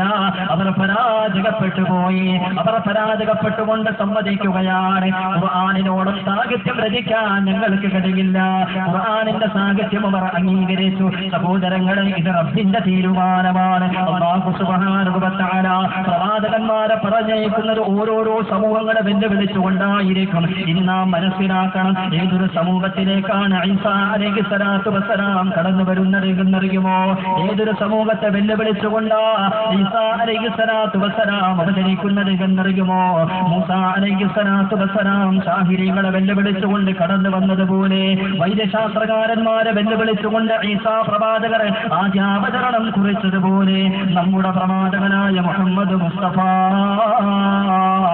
സല്ലല്ലാഹു അലൈഹി വസല്ലം ഏറ്റവും വലിയ സാഹിത്യകാരന്മാരെ വെല്ലുവിളിച്ചുകൊണ്ട് കടന്നു വന്നതുപോലെ ഈ ലോകത്ത് ഇന്ന് നിലകൊള്ളുന്ന വിശുദ്ധ ദീനുൽ ഇസ്ലാമിനെയും ഇസ്ലാമിന്റെ മക്കളെയും കൊല്ലുവാൻ വേണ്ടി പരസ്യമായി ആക്ഷേപിക്കുവാനും അധിക്ഷേപിക്കുവാനും ഉന്മൂലനം ചെയ്യുവാനും നിഷ്കാസനം ചെയ്യുവാനും നശിപ്പിക്കുവാനും വേണ്ടി പരിശ്രമിച്ചുകൊണ്ടിരിക്കുന്ന ഇസ്ലാമിന്റെ മുഴുവൻ ശത്രുക്കളെയും വെല്ലുവിളിച്ചുകൊണ്ടാണ് ഈസാ അലൈഹിസ്സലാത്തു വസ്സലാം കടന്നു വരുന്നത് എന്ന് അല്ലാഹുവിന്റെ ഖുർആനിന്റെയും മുഴുവൻ വിശുദ്ധ ഖുർആനിന്റെയും അതുപോലെ തന്നെ പ്രവാചകന്റെ ഹദീസിന്റെയും ആഴങ്ങളിൽ പഠന പര്യവേക്ഷണം നടത്തിക്കൊണ്ട് ആധുനിക പണ്ഡിതന്മാർ നമുക്ക് പഠിപ്പിച്ചു നൽകുകയാണ്. ഈസാ അലൈഹിസ്സലാത്തു വസ്സലാം കടന്നു വരുന്നത് ഇസ്ലാമിന്റെ ശത്രുക്കളെ വെല്ലുവിളിച്ചുകൊണ്ടാണ്. ബഹുമാനപ്പെട്ടവർ കടന്നു വന്നാലോ പിന്നെ ലോകത്ത് ഒന്നാകെ വികസനമുണ്ടാകും. ലോകമെന്നേ വരെ കണ്ടിട്ടില്ലാത്ത സമത്വത്തിലേക്ക് കടന്നു പോകും. ലോകത്തിന്റെ രാഷ്ട്രീയ, സാമൂഹിക, സാമ്പത്തിക, സാംസ്കാരിക രംഗങ്ങളിൽ ലോകമെന്നേ വരെ കണ്ടിട്ടില്ലാത്ത ഏറ്റവും അധിക വികസനത്തിലേക്ക് കടന്നു പോകുമെന്ന് മാത്രമല്ല, വിശുദ്ധമായ ഖുർആൻ പറയുന്നു, വഇൻ മിൻ അഹ്ലിൽ കിതാബി ഇല്ലാ ലയുമിനന്ന ബിഹി ഖബല മൗതിഹി.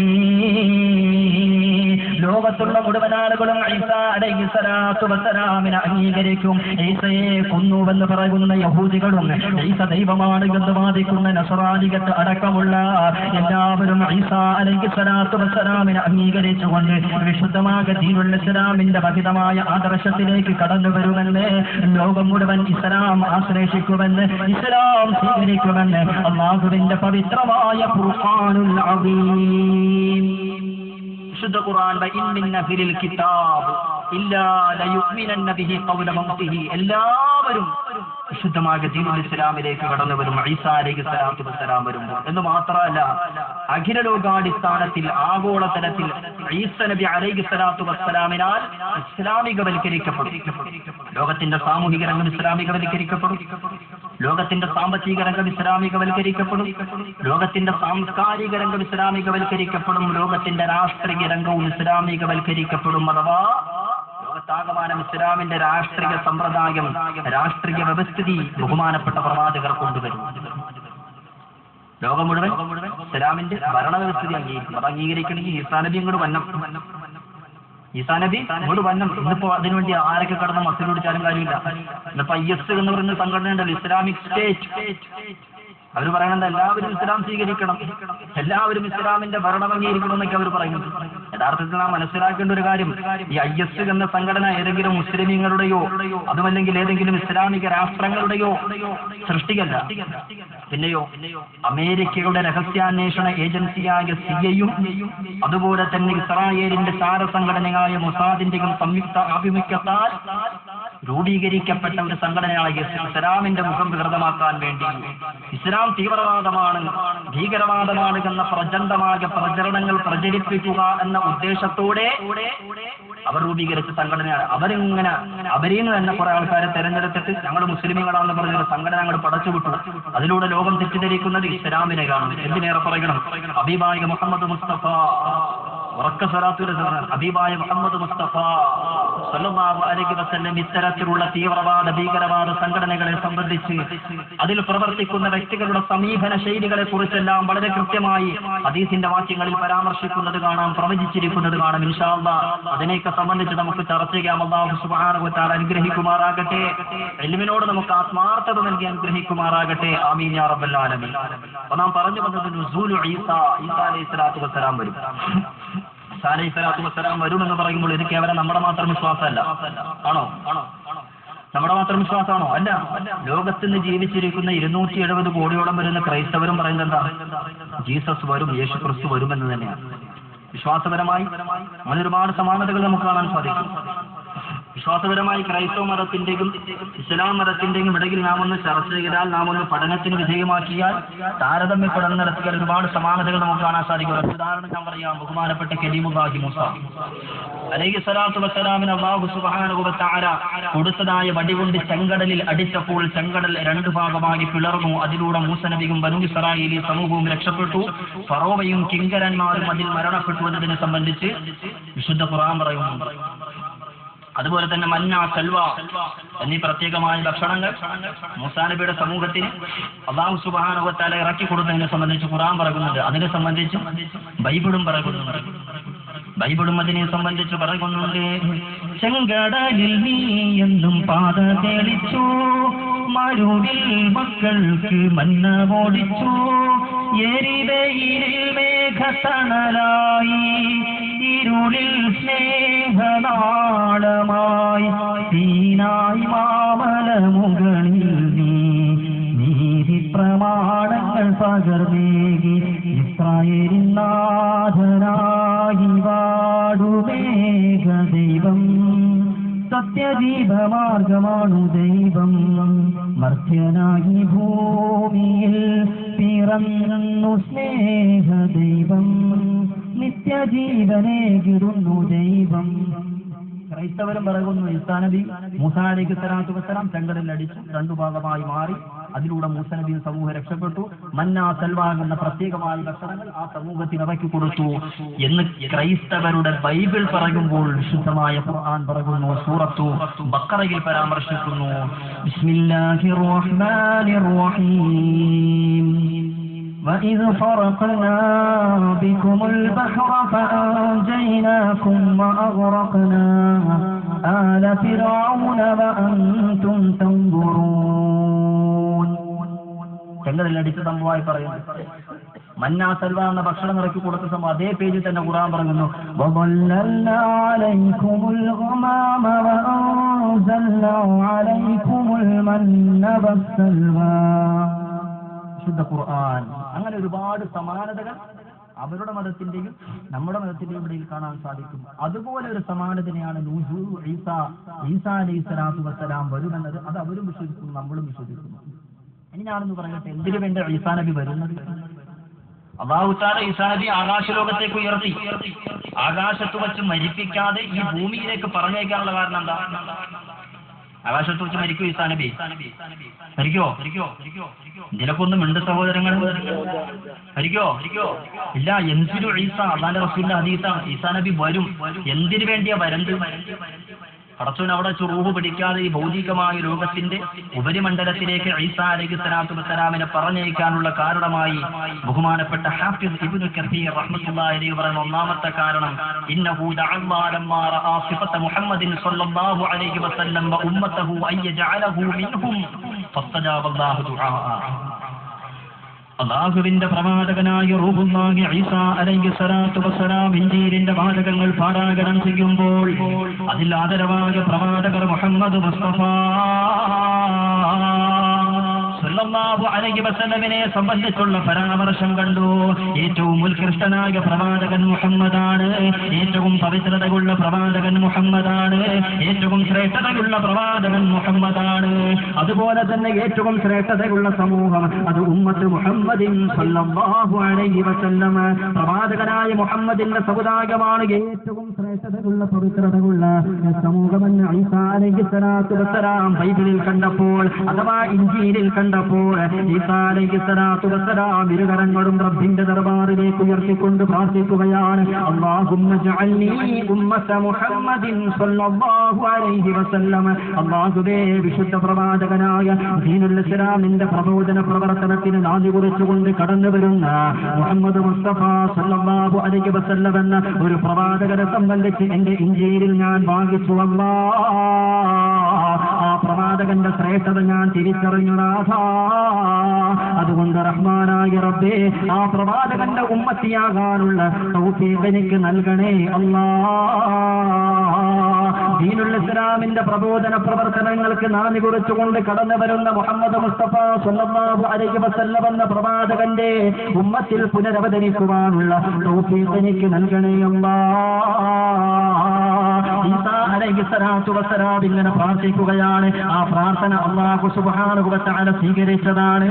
അതിന്റെ അനന്തരഫലമായിട്ടാണ് നുസൂലു ഈസാ നബി അലൈഹി സ്വലാത്തു വസ്സലാം വരുന്നത്. അതുകൊണ്ടാണ് വാനലോകത്ത് വെച്ച് ഈസാ പ്രവാചകന്റെ റൂഹ് പിടിക്കാതെ പരലോകത്തേക്ക് പടച്ചവൻ തിരിച്ചു വിളിക്കാതെ ഈസാ പ്രവാചകനെ പറഞ്ഞേക്കുന്നത്. അഥവാ എന്നെയും നിങ്ങളെയും പോലെ ഒരു സാധാരണ മനുഷ്യനായി ഈ ഉമ്മത്ത് മുഹമ്മദിൽ കൂടുവാനുള്ള അഭിലാഷം പറഞ്ഞുകൊണ്ടാണ്, ആഗ്രഹം പറഞ്ഞുകൊണ്ടാണ് അല്ലാഹു റബ്ബുൽ ഇസ്സത്തിനോട് പ്രാർത്ഥിച്ചത്.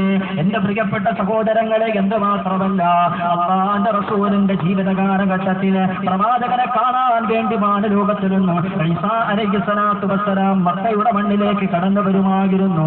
ഒരു സഹാബി പറയുന്നത് കേൾക്കുക, ഞാനും പ്രവാചകനും ഒരു വേള കഅബാലകത്തിന്റെ മത്വാഫിലാകെ തുവാഫ് ചെയ്തുകൊണ്ടിരിക്കുമ്പോൾ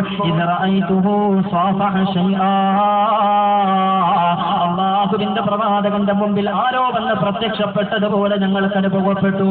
ആരോ പ്രവാചകന്റെ മുമ്പിൽ വന്നിട്ടുണ്ട്. കാരണം രണ്ട് മുസ്ലിമീങ്ങൾ പരസ്പരം കാണുമ്പോൾ സലാം പറയുമല്ലോ, സലാം പറയുന്നതിന്റെ ഭാഗമായി ഹസ്തദാനം നടത്തുമല്ലോ എന്നതുപോലെ അല്ലാഹുവിന്റെ റസൂൽ തന്റെ റിസാലത്തിന്റെ കരങ്ങൾ നീട്ടിക്കൊണ്ടുപോകുന്നതായി ഞങ്ങൾ കണ്ടു. ഞങ്ങൾ റസൂലിനോട് ചോദിച്ചു, ഖുൽനാ യാ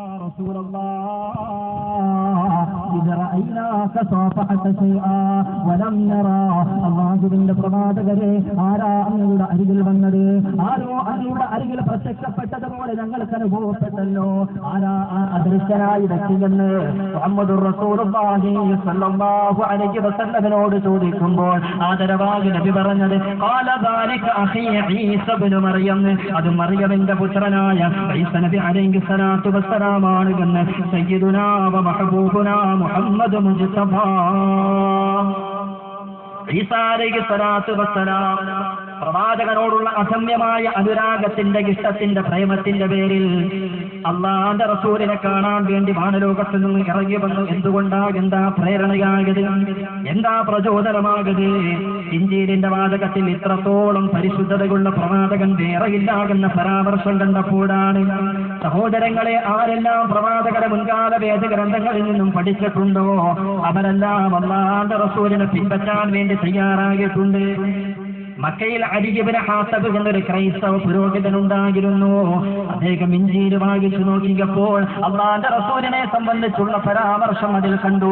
തൗറാത്തും വായിച്ചു നോക്കിയപ്പോൾ അതിലും പ്രവാചകനെ സംബന്ധിച്ചുള്ള പ്രതിപാദ്യം കണ്ടു. ഇലാ ഹദറത്തി റസൂലില്ലാഹ്, അല്ലാഹുവിന്റെ റസൂലിന്റെ ഹദറത്തിലേക്ക് കടന്നു വന്നു. ദൂരെ മാറി നിന്നുകൊണ്ട് പ്രവാചകനെ വീക്ഷിക്കുകയാണ്.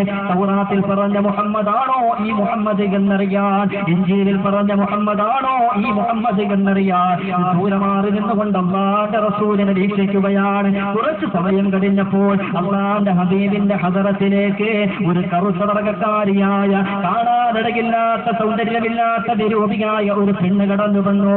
അല്ലാഹുവിന്റെ ഹബീബ് ആ പെണ്ണിനോടുള്ള ബഹുമാന സൂചകമായി എഴുന്നേറ്റ് നിന്നു. തന്റെ ശരീരത്തിൽ പുതച്ചെടുക്കുന്നതായ പുതപ്പെടുത്തുകൊണ്ട് ആ പെണ്ണിന് ഇരിക്കുവാനുള്ള ഇരിപ്പിടമൊരുക്കി, സൗകര്യമൊരുക്കി. ഉടൻ തന്നെ അദി ഇബ്നു ഹാത്തബ് ഇലാ ഹദറത്തി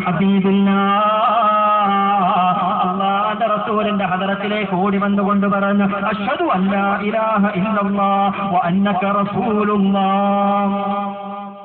അദി ഇബ്നു ഹാത്തബ് ഓടി വന്നുകൊണ്ട് പറയുകയാണ്, അല്ലാഹുവല്ലാതെ ആരാധനക്കർഹൻ മറ്റാരുമില്ലാതെന്ന് ഞാൻ സാക്ഷ്യം വഹിക്കുന്നു. വ അന്നക റസൂലുള്ളാഹ്, മുഹമ്മദേ, താങ്കൾ കേവലം ഒരു മനുഷ്യൻ മാത്രമല്ല, അങ്ങൊരു പ്രവാചകനാണ്. അങ്ങയെ സംബന്ധിച്ചാണ് ഇന്ത്യയിൽ പരാമർശിച്ചത്, അങ്ങയെ കുറിച്ചാണ് തൗറാത്തിൽ പറഞ്ഞിരിക്കുന്നത്. അതുകൊണ്ട് അങ്ങയുടെ പ്രവാചകത്വം കൊണ്ട്, റിസാലത്ത് കൊണ്ട് ഞാൻ അംഗീകരിക്കുന്നു നബിയേ എന്ന് പറഞ്ഞിട്ട് അദി ഇബ്നു ഹാത്തബ് ഇസ്ലാമിന്റെ മഹിതമായ ആദർശത്തെ പുൽകാൻ വേണ്ടി തയ്യാറായി. സഹോദരങ്ങളെ, അദി ഇബ്നു ഹാത്തബിന്റെ ചരിത്രം അവിടെ നിൽക്കട്ടെ. വർത്തമാന സമൂഹത്തിൽ തന്നെ എത്രയോ സംഭവങ്ങളാണ് നമുക്ക് ഉദ്ധരിക്കുവാനുള്ളത്. കോതമംഗലം നിവാസിയായ 26 വർഷം ക്രൈസ്തവ പുരോഹിതനായി ജോലി നോക്കിയ തന്റെ 26 വർഷ കാലയളവിന്റെ ഇടയിൽ 68ഓളം മുസ്ലിം കുടുംബത്തെ ക്രൈസ്തവ മതത്തിലേക്ക് മതപരിവർത്തനം നടത്തിയ ജോൺ എന്ന ക്രൈസ്തവ പാതിരി വിശുദ്ധമായ ദീനുൽ ഇസ്ലാം സ്വീകരിച്ചില്ലേ? എന്താ കാരണമാകത്? അദ്ദേഹം പറയുന്നു, സുറിയാനി ബൈബിൾ ഞാൻ വായിച്ചപ്പോൾ അതിൽ ഹബീബായ മുഹമ്മദ് മുജ്തബ സല്ലല്ലാഹു അലൈഹി വസല്ലമിനെ സംബന്ധിച്ചുള്ള പ്രതിപാദ്യം ഞാൻ കണ്ടു. 26 വർഷം ക്രൈസ്തവ പുരോഹിതൻ, 68ഓളം മുസ്ലിമീങ്ങളെ 26 വർഷ കാലയളവിന്റെ ഇടയിൽ ക്രൈസ്തവ മതത്തിലേക്ക് മതപരിവർത്തനം നടത്തിയ ജോൺ എന്ന മനുഷ്യൻ ഇബ്രാഹിം എന്ന പേര് സ്വീകരിച്ചുകൊണ്ട് വിശുദ്ധമായ ദീനുൽ ഇസ്ലാമിന്റെ മഹിതമായ ആദർശത്തിലേക്ക് കടന്നു വന്നു. അദ്ദേഹം ഇസ്ലാമിലേക്ക് കടന്നു വന്നപ്പോൾ 68ഓളം കുടുംബത്തെ താൻ എന്ത് ചെയ്തു? മറ്റു മതത്തിലേക്ക് കൊണ്ടുപോയി. അവരൊക്കെ തിരിച്ച് ഇസ്ലാമിലേക്ക് കൊണ്ടുപോയി. ഇന്നും അയാൾ ജീവിച്ചിരിക്കുന്നു കോടമംഗലം. എന്റെ പ്രിയപ്പെട്ട സഹോദരങ്ങളെ, അള്ളാന്റെ റസൂലിനെ ആരൊക്കെ കൃത്യമായി തിരിച്ചറിഞ്ഞിട്ടുണ്ടോ, മുൻകാല വേദഗ്രന്ഥങ്ങളിൽ നിന്ന് മനസ്സിലാക്കിയിട്ടുണ്ടോ, അവരൊക്കെ നബിയെ പിൻപറ്റുവാനും മഖമടിഞ്ഞ് അനുധാവനം ചെയ്യുവാനും തയ്യാറായിട്ടില്ല. ഇന്ന് നബിയെ സംബന്ധിച്ച് തീവ്രവാദികളെന്നും ഭീകരവാദികളെന്നും സ്ത്രീലംബടനൻ എന്നൊക്കെ പറഞ്ഞുള്ള ചിത്രീകരണങ്ങളും വ്യാപകമായ പ്രചരണങ്ങൾ നടത്തുമ്പോൾ അതിന്റെ ഏറ്റവും വലിയ കാരണം എന്ന് പറഞ്ഞാൽ നബിയുടെ വ്യക്തിത്വം തിരിയാത്തതുകൊണ്ടാണ്.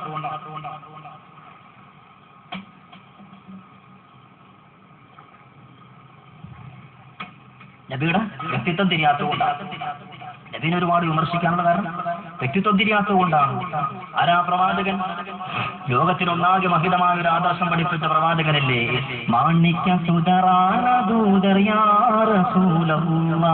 മാർഗം കാട്ടിത്തന്ന തിരുനബിയൊളിവുള്ള ഉങ്കൾ മകൾ ചൊല്ലി നാളടൈந்த பதிலே இந்த உலகத்தின்னும் இருளூட்டி வந்த மலரே ദൂതുമകൾ ബോധിനായും താസ്യം വൈക്കമുലകം പോറ്റും ത്വാഹനബിയാ റസൂലല്ലാഹ്. ദൂതുമകൾ ബോധിനാലും താസ്യം വൈക്കമുലകം പോറ്റും ത്വാഹനബിയാ റസൂലല്ലാഹ്. ആരുവിൽ തലൈവരായ എങ്കിൽ നാഥരേ അസ്സലാത്തു വസ്സലാമു യാ റസൂലല്ലാഹ്. അസ്സലാത്തു വസ്സലാമു യാ റസൂലല്ലാഹ്.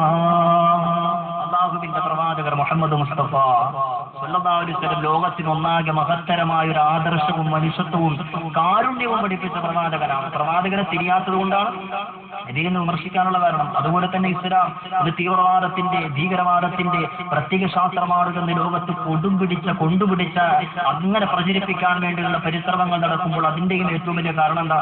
ഇസ്ലാമിനെ തിരിയാത്തത് കൊണ്ടാണ്. അപ്പൊ നമ്മുടെ രാജ്യത്ത് തന്നെ ഏക സിവിൽ കോഡ് നടപ്പാക്കാൻ വേണ്ടിയുള്ള നിഗൂഢമായ ശ്രമങ്ങൾ നടത്തി. എന്താ അവർ കാരണം പറഞ്ഞത്? ഏക സിവിൽ കോഡ് രാജ്യത്ത് പ്രാബല്യത്തിൽ കൊണ്ടുവരാൻ വേണ്ടി അവർ ശ്രമിച്ചപ്പോൾ അതിനെ സംബന്ധിച്ച് മുസ്ലിം ഉലമാക്കൾ ചോദിച്ചപ്പോൾ അവർ കാരണം പറഞ്ഞ എന്താ? ഇസ്ലാമിന്റെ ശരീഅത്തിന് ഒരുപാട് പോരായ്മകളുണ്ട്, ഇസ്ലാമിന്റെ നിയമങ്ങൾക്ക് വ്യക്തി നിയമങ്ങൾക്ക് ഒരുപാട് പോരായ്മകളുണ്ട്, അതുകൊണ്ട് അത് തിരുത്തപ്പെടേണ്ടതാണ്, അത് ഭേദഗതി വരുത്താൻ വേണ്ടിയാണ് ഞങ്ങൾ രാജ്യത്ത് ഇസ്ലാമിക ശരീഅത്തിനെ അട്ടിമറിച്ചുകൊണ്ട് രാജ്യത്ത് ഏക സിവിൽ കോഡ് നടത്താൻ വേണ്ടി ഞങ്ങൾ തീരുമാനിച്ചിരിക്കുന്നത് എന്ന് ഏക സിവിൽ കോഡ് വാദികൾ പറഞ്ഞു. ഇന്നിപ്പോ പുതിയ പ്രഖ്യാപനങ്ങൾ വന്നേക്കാണ്. ഏക സിവിൽ കോഡിനെ കുറിച്ച് ആരും മിണ്ടാൻ പാടില്ല, ഇന്ത്യവരെല്ലാം തീവ്രവാദികളാണ്, രാജ്യദ്രോഹികളാണ്.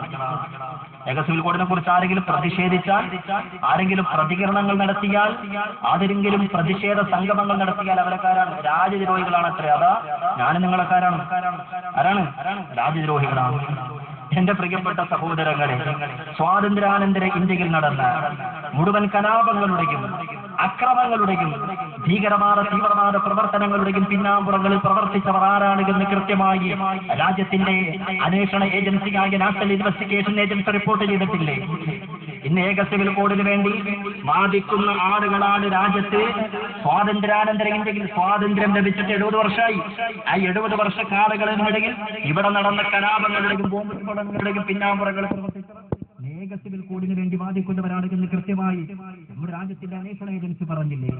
1948 മഹാത്മാഗാന്ധിജി വധം, 1992 ബാബരി മസ്ജിദ് ധ്വംസനം, 2001 ഇൻഡോർ സ്ഫോടനം, 2002 ഗുജറാത്ത് കലാപം, 2003 കോൺഗ്രസ് നേതാവായിരുന്ന പാഴ്സി നാമയുടെ വധം, 2004 ജമ്മു കാശ്മീർ സ്ഫോടനം, 2005 പ്രൊഫസർ ആർ ഗിലാനിക്കെതിരെയുള്ള വധശ്രമം, 2006 മലേഖാബ് സ്ഫോടനം, 2007 മക്ക മസ്ജിദ് സ്ഫോടനം, 2007 അജ്മീർ സ്ഫോടനം, 2008 മൊസാദ സ്ഫോടനം അടക്കമുള്ള രാജ്യത്തിന്റെ ആഭ്യന്തര പ്രദേശത്ത് നടന്ന മുഴുവൻ കലാപങ്ങളുടെയും ബോംബ് സ്ഫോടനങ്ങളുടെയും അക്രമങ്ങളുടെയും പിന്നാമ്പുറങ്ങളിൽ പ്രവർത്തിച്ചവർ ഇന്ന് ഏക സിവിൽ കോഡിന് വേണ്ടി പ്രവർത്തിക്കുന്നവരാണ് എന്ന് ഏതെങ്കിലും പള്ളിയിലെ മുസ്ലിയാർ വിളിച്ചു പറഞ്ഞതല്ല.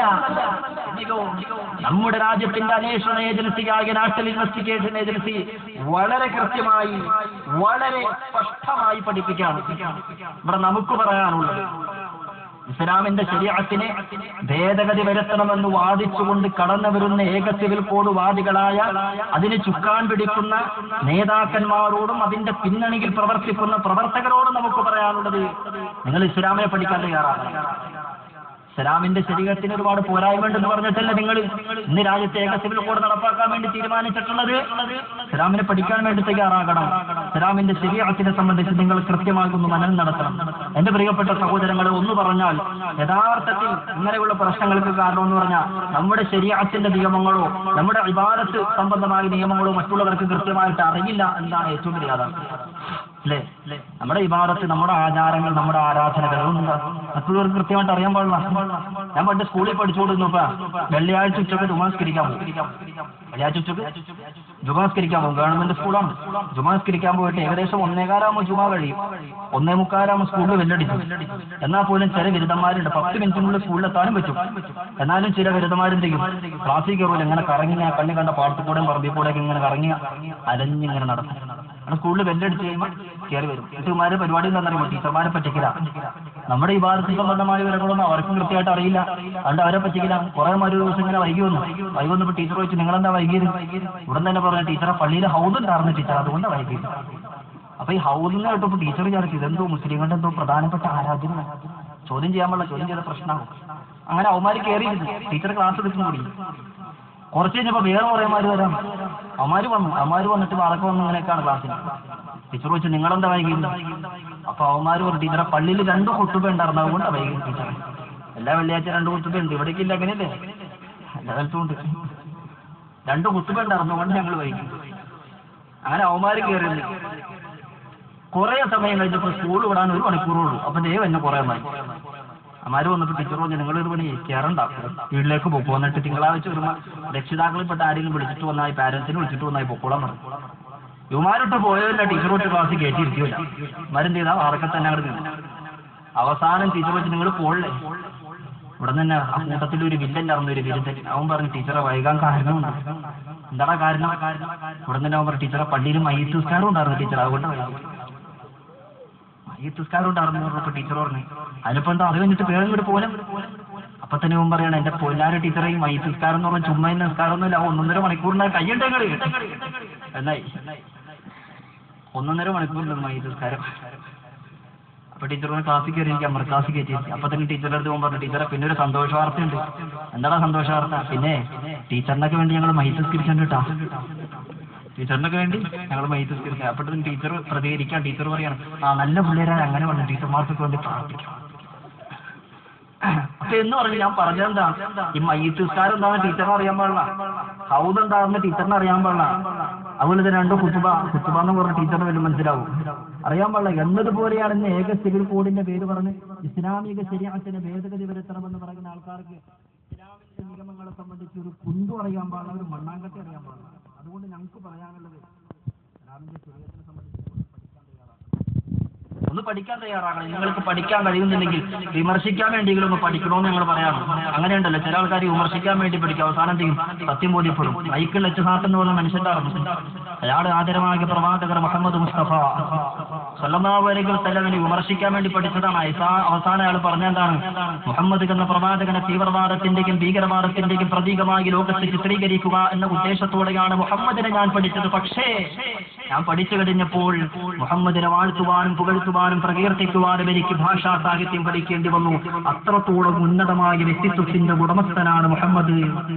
മൈക്കിൾ എച്ച് അംഗീകരിച്ചു. വിമർശിക്കാൻ വേണ്ടി പഠിച്ചതാ, വിമർശിക്കാൻ വേണ്ടി പഠിച്ചാണ്. പക്ഷെ എന്ത് സത്യം ബോധ്യപ്പെട്ടു. അല്ലാഹു സുബ്ഹാനഹു വ തആല ഇന്ന് ഏക സിവിൽ കോഡ്വാദികളായി കടന്നു വന്ന അവർക്ക് ഇസ്ലാമിന്റെ ശരീഅത്തിനെ സംബന്ധിച്ച് കൃത്യമായി പഠിക്കാനുള്ള ഒരു അവബോധം നൽകി അനുഗ്രഹിക്കുമാറാകട്ടെ. അവർക്ക് ഹിദായത്തിന്റെ മാധുര്യം നൽകി അനുഗ്രഹിക്കുമാറാകട്ടെ. ഹിദായത്ത് നൽകാൻ പടച്ചവൻ ഉദ്ദേശിക്കണമെങ്കിൽ അവരുടെ മുഴുവൻ നിഗൂഢമായ നീക്കങ്ങളെയും പടച്ചവൻ പരാജയപ്പെടുത്തി മുസ്ലിം ഉമ്മത്തിന് ഇസ്സത്ത് പ്രദാനിക്കുമാറാകട്ടെ. ആമീൻ യാ റബ്ബൽ ആലമീൻ. അപ്പൊ നമ്മൾ പറഞ്ഞു വന്നത് നസൂലു ഈസാ അലൈഹി സ്വലാത്തു വസ്സലാം വരും. ഒന്നാമത്തെ കാരണം നമ്മൾ പറഞ്ഞു. ഒന്നാമത്തെ കാരണം മറന്നു എല്ലാവരും. ഒന്നാമത്തെ കാരണം ഞാൻ തന്നെ പറയാ, ഇന്നഹു ദഅല്ലാ ലമ്മാ റഅ സിഫത മുഹമ്മദിൻ സ്വല്ലല്ലാഹു അലൈഹി വസല്ലം ഉമ്മതഹു അയ്യജഅലഹു മിൻഹും. നബിയെ സംബന്ധിച്ചുള്ള വിശേഷണങ്ങൾ ഇൻജീലിൽ കണ്ടപ്പോൾ, ബൈബിളിൽ കണ്ടപ്പോൾ ഈസാ നബിക്ക് ഒരു ആഗ്രഹം, ആ പ്രവാചകന്റെ ഉമ്മത്തിയാകാൻ, ആ പ്രവാചകന്റെ സമുദായത്തിൽപ്പെട്ട എന്നെ നിങ്ങളെയൊക്കെ പോലെയുള്ള ഒരു സാധാരണ മനുഷ്യനാകാനുള്ള ഒരു ആഗ്രഹം. ആ ആഗ്രഹം മുൻനിർത്തിയിട്ട് ഈസാ നബി പ്രാർത്ഥിച്ചു. ഫസ്തജാബല്ലാഹു ദുആഅ. ബഹുമാനപ്പെട്ട ഈസാ നബിയുടെ പ്രാർത്ഥന പടച്ചവൻ സ്വീകരിച്ചു. അങ്ങനെ അതാണ് ഒന്നാമത്തെ കാരണം.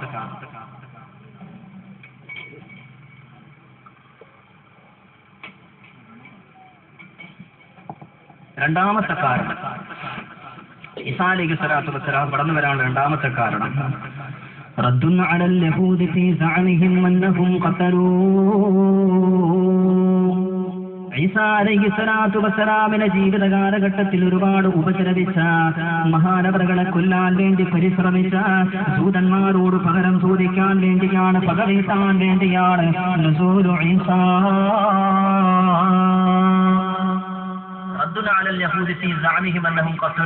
ബഹുമാനപ്പെട്ട ഈസാ നബിയെ കൊന്നു എന്ന് പറഞ്ഞ് അഹങ്കരിച്ച അമാരോട് പകരം ചോദിക്കാൻ വേണ്ടിയാണ് ഈസാ അലൈഹി സ്വലാത്തു വസ്സലാം വരുന്നത്. ഈസാ നബിയെ ഏറ്റവും കൂടുതൽ ഉപദ്രവിച്ച വിഭാഗമാണ് ജൂതന്മാർ. ഒരുപാട് ഇടങ്ങളിൽ എത്രത്തോളം എന്ന് ചോദിച്ചാൽ, മഹതിയായ മറിയം ബീവി ഈസാ നബിക്ക് ജന്മം നൽകിയ ആ സന്ദർഭം ഉണ്ടല്ലോ, ആ സന്ദർഭത്തിൽ ഉമാർ കടന്നു വന്നിട്ട് മറിയം ബീവിയെ വ്യഭിചാരിണി എന്ന് വിളിച്ചുകൊണ്ട് ആക്ഷേപിച്ചു. ഈസാ നബിയെ വ്യഭിചാരപുത്രൻ എന്ന് വിളിച്ചുകൊണ്ട് കളിയാക്കി. ഉടൻ തന്നെ ഈസാ നബി തൊട്ടിൽ കിടന്നുകൊണ്ട് അവർക്ക് അവർ മറുപടിയും കൊടുത്തു. ചരിത്രം നമുക്കറിയാവുന്നതാണ്, ആ ചരിത്രം നമുക്കറിയാവുന്നതാണ്.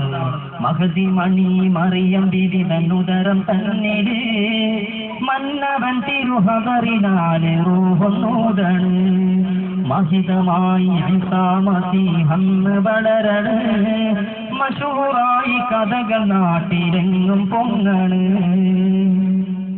നാട്ടുകാരും വന്നല്ലോ പല ചോദ്യമങ്ങ് തുടർന്നല്ലോ, നാട്ടുകാരും വന്നല്ലോ പല ചോദ്യമങ്ങ് തുടർന്നല്ലോ, പെറ്റുകിടക്കുന്ന ചോരക്കിടാവെന്ന് സത്യവുമെന്നുദിച്ചൊന്നല്ലോ.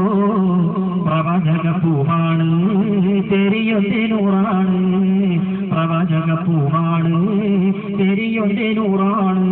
വിശുദ്ധമായ ഖുർആൻ പറഞ്ഞതുപോലെ വയുകല്ലിമുന്നാസത്തിൽ മുഹ്ദി വകഫിറൻ വമിന സ്വാലിഹീൻ. വ്യഭിചാരപുത്രൻ എന്ന് വിളിച്ചുകൊണ്ട് ആക്ഷേപിച്ച ജൂതന്മാരുടെ മുഖത്തേക്ക് നോക്കിയിട്ട് തൊട്ടിലിൽ കടന്നുകൊണ്ട് ഈസാ അലൈഹിസ്സലാത്തു വസ്സലാം പ്രതികരിക്കുകയാണ്, ഇന്നി റസൂലു റബ്ബിൽ ആലമീൻ, ഞാൻ സർവ്വലോക സംരക്ഷിതാവായ അല്ലാഹു റബ്ബുൽ ഇസ്സത്തിൽ നിന്നും നിയുക്തനായ പ്രവാചകനാണടാ. ആക്ഷേപിക്കണ്ട, ഇന്നി റസൂലു റബ്ബിൽ ആലമീൻ, ഞാൻ പടച്ചോനിൽ വന്ന നിങ്ങളെ സമുന്നതമായ ദീൻ പഠിപ്പിക്കാൻ വന്ന, മനുഷ്യത്വം നിങ്ങൾക്ക് പ്രദാനിക്കാൻ വന്ന പ്രവാചകനാണ് എന്ന് ഈസാ അലൈഹി സ്വലാത്തു വസ്സലാം തൊട്ടിലിൽ കിടന്നവരോട് സംസാരിച്ചു എന്നാണ്. എന്നിട്ടും ഉമർ അംഗീകരിക്കാൻ തയ്യാറായിട്ടില്ല. അവരുടെ അഹങ്കാരം, ജൂതന്മാരുടെ അഹങ്കാരം ഈസാ നബിയുടെ പ്രവാചകത്വം അംഗീകരിക്കുവാനോ ഈസാ നബിയുടെ പ്രവാചകത്വം അംഗീകരിക്കുവാനോ അവരെ അനുവദിച്ചില്ല. അങ്ങനെ അവസാനം ഈസാ അലൈഹി സ്വലാത്തു വസ്സലാം വളർന്നു വീണ്ടും വിശുദ്ധമായ ദീനുൽ ഇസ്ലാമിന്റെ പ്രബോധന കാര്യങ്ങളിൽ ഒരുപാട് ശ്രദ്ധിച്ചു. തദവസരത്തിൽ ജൂതന്മാർ ഈസാ പ്രവാചകനെ കൊല്ലാൻ വേണ്ടി അവർ ഒരുമിച്ച് കൂടിച്ചു.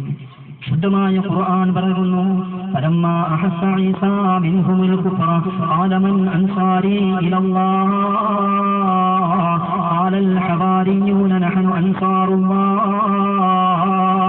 ഈസാ അലൈഹിസ്സലാത്തു വസ്സലാമിനെ കൊല്ലാൻ വേണ്ടി ജൂതന്മാർ തന്ത്രം മെനയുകയാണ്. ബഹുമാനപ്പെട്ട പ്രവാചകൻ തന്റെ റിസാലത്തിന്റെ കൽബ് കൊണ്ടത് തിരിച്ചറിഞ്ഞു. അവസാനം സമൂഹ സമക്ഷത്തിലേക്ക് കടന്നു വന്നുകൊണ്ട് ചോദിച്ചു, ഖാലമൻ അൻസാരി ഇലല്ലാഹ്, ആരാണ് എന്നെ സഹായിക്കുക? ജൂതന്മാർ എന്നെ കൊല്ലാൻ വേണ്ടി തയ്യാറെടുക്കുകയാണ്. അവർ അതിനുള്ള തക്കം പാർത്തിരിക്കുകയാണ്. അവർ അതിനു വേണ്ടിയുള്ള തയ്യാറെടുപ്പിലാണ്. അതുകൊണ്ട് ആരാണ് എന്നെ സഹായിക്കുക? ഖാലൽ ഹവാരിയൂന നഹ്നു അൻസാറുല്ലാഹ്. അപ്പോസ്തലന്മാര് പറഞ്ഞു.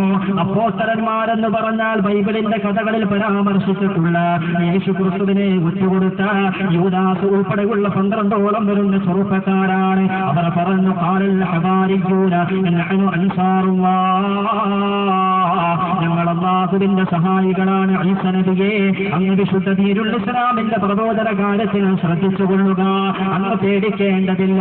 ജൂതന്മാർ അങ്ങേ ഒരു ചുക്കും ചെയ്യില്ല. പക്ഷേ സംഭവിച്ചത് മറ്റൊന്നായിരുന്നു. ആ അപ്പോസ്തലന്മാരിൽപ്പെട്ട ഒരാൾ തന്നെ ഈസാ അലൈഹിസ്സലാത്തു വസ്സലാമിനെ ജൂതന്മാർക്ക് ഒറ്റുകൊടുത്തു. ജൂതന്മാർ ഈസാ നബിയെ കൊല്ലാൻ വേണ്ടി കടന്നു വന്നു. പക്ഷേ അല്ലാഹു സുബ്ഹാനഹു വ തആലയുടെ അലംഘനീയമായ അജയ്യമായ തീരുമാന പ്രകാരം ഈസാ നബിയുടെ ഒരു രോമത്തിൽ പോലും തൊടാൻ അവർക്ക് സാധിച്ചില്ല.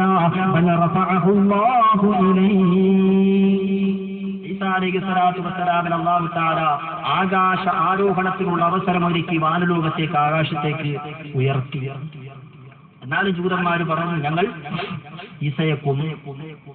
അങ്ങനെ നസ്രാനികത്തെ വിശ്വസിച്ചു ആ കാബാലികന്മാരായ ജൂത സമൂഹം നമ്മുടെ പ്രവാചകനായ ഈസയെ കൊന്നു, യേശുവിനെ കൊന്നു. എന്നാൽ ഖുർആൻ പറയുന്നു വമാ ഖതലൂഹു വമാ സ്വലബൂഹു വലാകിൻ ശുബ്ബിഹ ലഹും, കൊന്നിട്ടില്ല, ക്രൂശിച്ചിട്ടുമില്ല. പിന്നെയോ ഈസാ നബിയുടെ മുഖത്തിൽ സദൃശ്യമായ ഈസാ നബിയുടെ ഫേസ് കട്ടുള്ള മറ്റൊരു വ്യക്തിയാണ് അവർ കൊന്നുകളഞ്ഞത് എന്ന് വിശുദ്ധ ഖുർആൻ.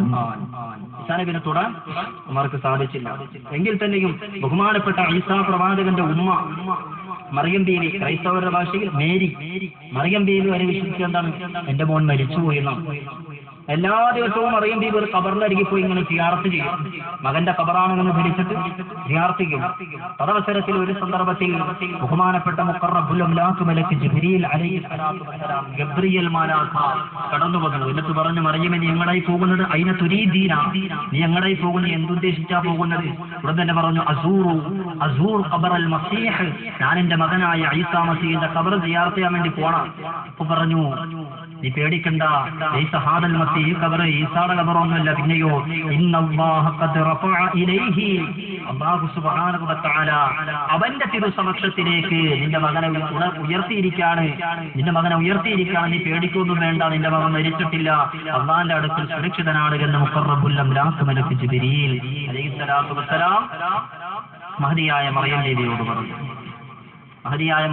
പറഞ്ഞു. പക്ഷെ എന്നാലും ജൂതന്മാർ വീണ്ടും പ്രചരിപ്പിച്ചു, ഈസ മരിച്ചു, ഈസയെ ഞങ്ങൾ കൊന്നു. ഇന്നിപ്പോ കാദിയാനികൾ എന്നൊരു വിഭാഗമുണ്ട്. കാദിയാനികൾ നമ്മുടെ പെരുമ്പാവൂർ ഭാഗത്തൊക്കെ ഉണ്ട്, വളയന്തറങ്ങര ഐരാവരം ഭാഗത്ത് അവരൊരു പള്ളി തന്നെയുണ്ട്. കാദിയാനികൾ എന്നൊരു അവർ പറയുന്നത് എന്നറിയുമോ? ഈസാ നബി മരിച്ചുപോയി, ജൂതന്മാർ കൊന്നിട്ടില്ല. ഈസാ നബി മരിച്ചുപോയി. ഇന്ത്യയിൽ പ്രബോധനത്തിന് വേണ്ടി വന്നപ്പോഴാണ് ഈസാ നബി മരിച്ചത്. ജമ്മു കാശ്മീരിൽ ഈസാ നബിയുടെ ഖബറുണ്ടെന്നാണ് ആര് പറയുന്നത്? കാദിയാനികൾ പറയുന്നത്. അത് തീർത്തും വിശുദ്ധ ഖുർആനിന്റെയും ഹദീസിന്റെയും അഭിപ്രായങ്ങളോട് വിരുദ്ധമായ അഭിപ്രായം. ഈസാ നബി മരിച്ചിട്ടില്ല. പിന്നെ അവർ പറഞ്ഞത് പ്രകാരം ഒരുപക്ഷെ ഇന്ത്യയിൽ പ്രബോധനത്തിന് വേണ്ടി വന്നിട്ടുണ്ടാകാം, സംഭവിക്കും. കാരണം ഈസാ നബിനെ സംബന്ധിച്ച് വിശേഷണം പറയുന്നത് മസീഹ് എന്നാണ്. യേശു മിശിഹ, ഈസാ മസീഹ്. മസീഹ് എന്ന് പറഞ്ഞ പദത്തിന്റെ അർത്ഥം എന്താ? ഒരർത്ഥം പറയുന്നത് ഭൂമിയിൽ നന്മയുമായി സഞ്ചരിക്കുന്നവൻ, ലോകം ചുറ്റി സഞ്ചരിക്കുന്നവൻ എന്നാണ് അർത്ഥം. നന്മയുമായി ലോകം ചുറ്റി സഞ്ചരിക്കുന്നു. അതുപോലെ തന്നെ ദജ്ജാലിനെ കുറിച്ചും പറയാറുണ്ടല്ലോ അങ്ങനെ. വമിൻ ഫിത്നത്തിൽ മഹിയ്യ വൽ മമാത്തി, മറന്നേലോ, വമിൻ ഫിത്നത്തിൽ മഹിയ്യ വൽ മമാത്തി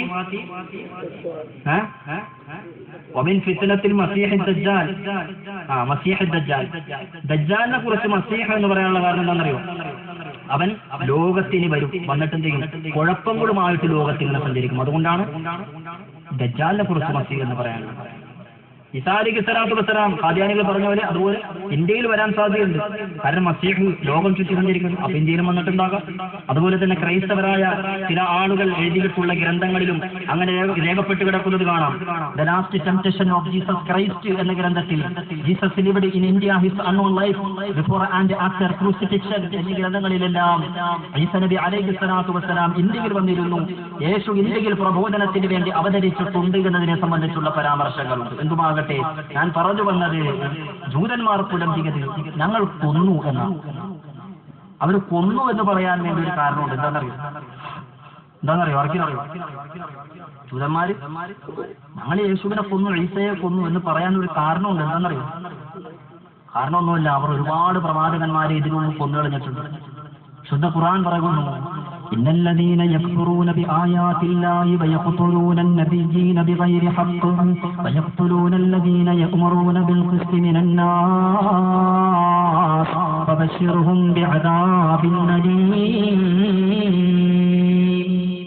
ഒരുപാട് പ്രവാചകന്മാരെ ഇന്നല്ലദീന യക്ഫുറൂന ബിആയാതില്ലാഹ്, പടച്ചവന്റെ ദൃഷ്ടാന്തങ്ങളെ നിരാകരിച്ചവർ. പടച്ചവന്റെ ദൃഷ്ടാന്തങ്ങൾ നിരാകരിച്ചത് മാത്രമല്ല, വയഖ്തുലൂന നബിയ്യീന, ബനൂ ഇസ്രായേലിലേക്ക് വന്ന പ്രവാചകന്മാരെയൊക്കെ കൊന്നുകളഞ്ഞു. ചുരുക്കത്തിൽ മുഫസ്സിറുകൾ അവരുടെ തഫാസീറുകളിൽ രേഖപ്പെടുത്തപ്പെടുന്നത് കാണാം, ഒരൊറ്റ ദിവസം കൊണ്ട് 100 കണക്കിന് വരുന്ന പ്രവാചകന്മാരെ കൊന്നുകളഞ്ഞു. അതൊരു കൂസലുമില്ലാതെ സമൂഹത്തിലൂടെ നടന്നു. അത്രയ്ക്ക് നീചന്മാരും നിഷ്ഠൂരന്മാരും ക്രൂരന്മാരും അഹങ്കാരികളും ധിക്കാരികളുമായിരുന്നു ജൂതന്മാർ. സക്കരിയ അലൈഹിസ്സലാത്തു വസ്സലാമിനെ കൊന്നു. അതുപോലെ തന്നെ യഹ്യ അലൈഹിസ്സലാത്തു വസ്സലാമിനെ കൊന്നു. അങ്ങനെ പ്രമുഖരായ പ്രവാചകന്മാരടക്കമുള്ള പല പ്രവാചകന്മാരെയും അവർ കൊന്നൊടുക്കി.